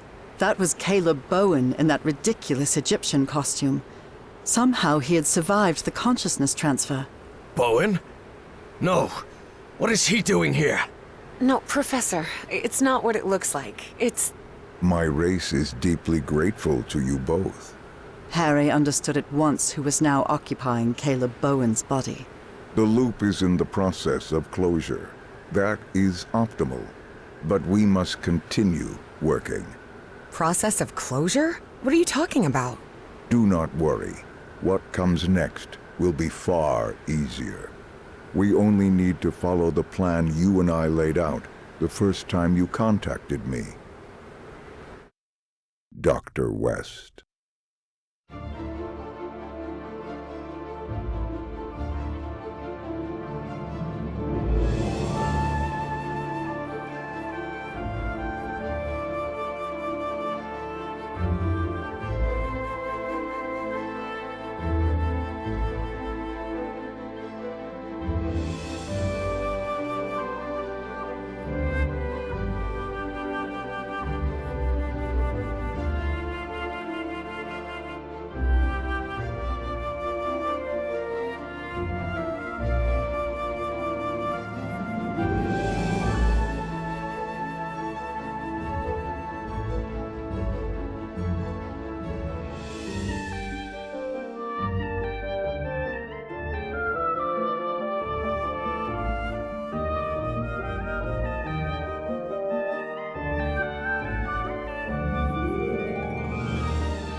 Harry, we've never talked about it, but when the moment comes and I make the mind transfer, don't you think it would be easier if... If you explain to my 1957 self who you are and what's going to happen in the future?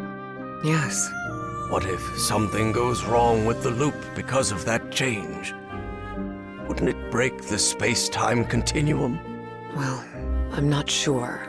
I just wanted to spare you that unnecessary distress and... I'll handle it, Evie. You know it. It's already happened. Better not to take any risks. I guess you're right, Harry. And as you say, if we're still here, it's because it already happened.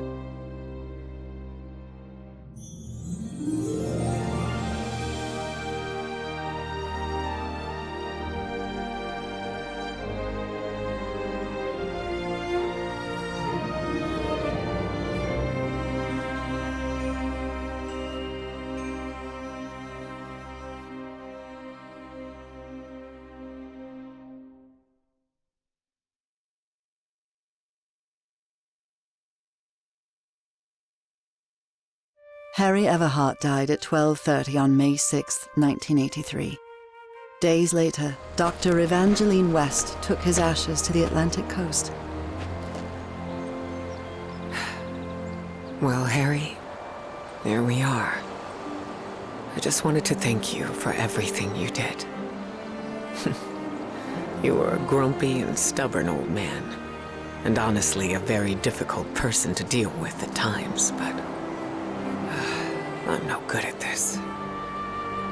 I promised I'd bring your ashes to the sea, so goodbye, Professor Everhart. Thank you for everything. Before she turned away, Evie thought she saw something move in the depths of the sea. She felt as if she had finally brought together two souls that had been separated for a very long time. But it was probably just her imagination.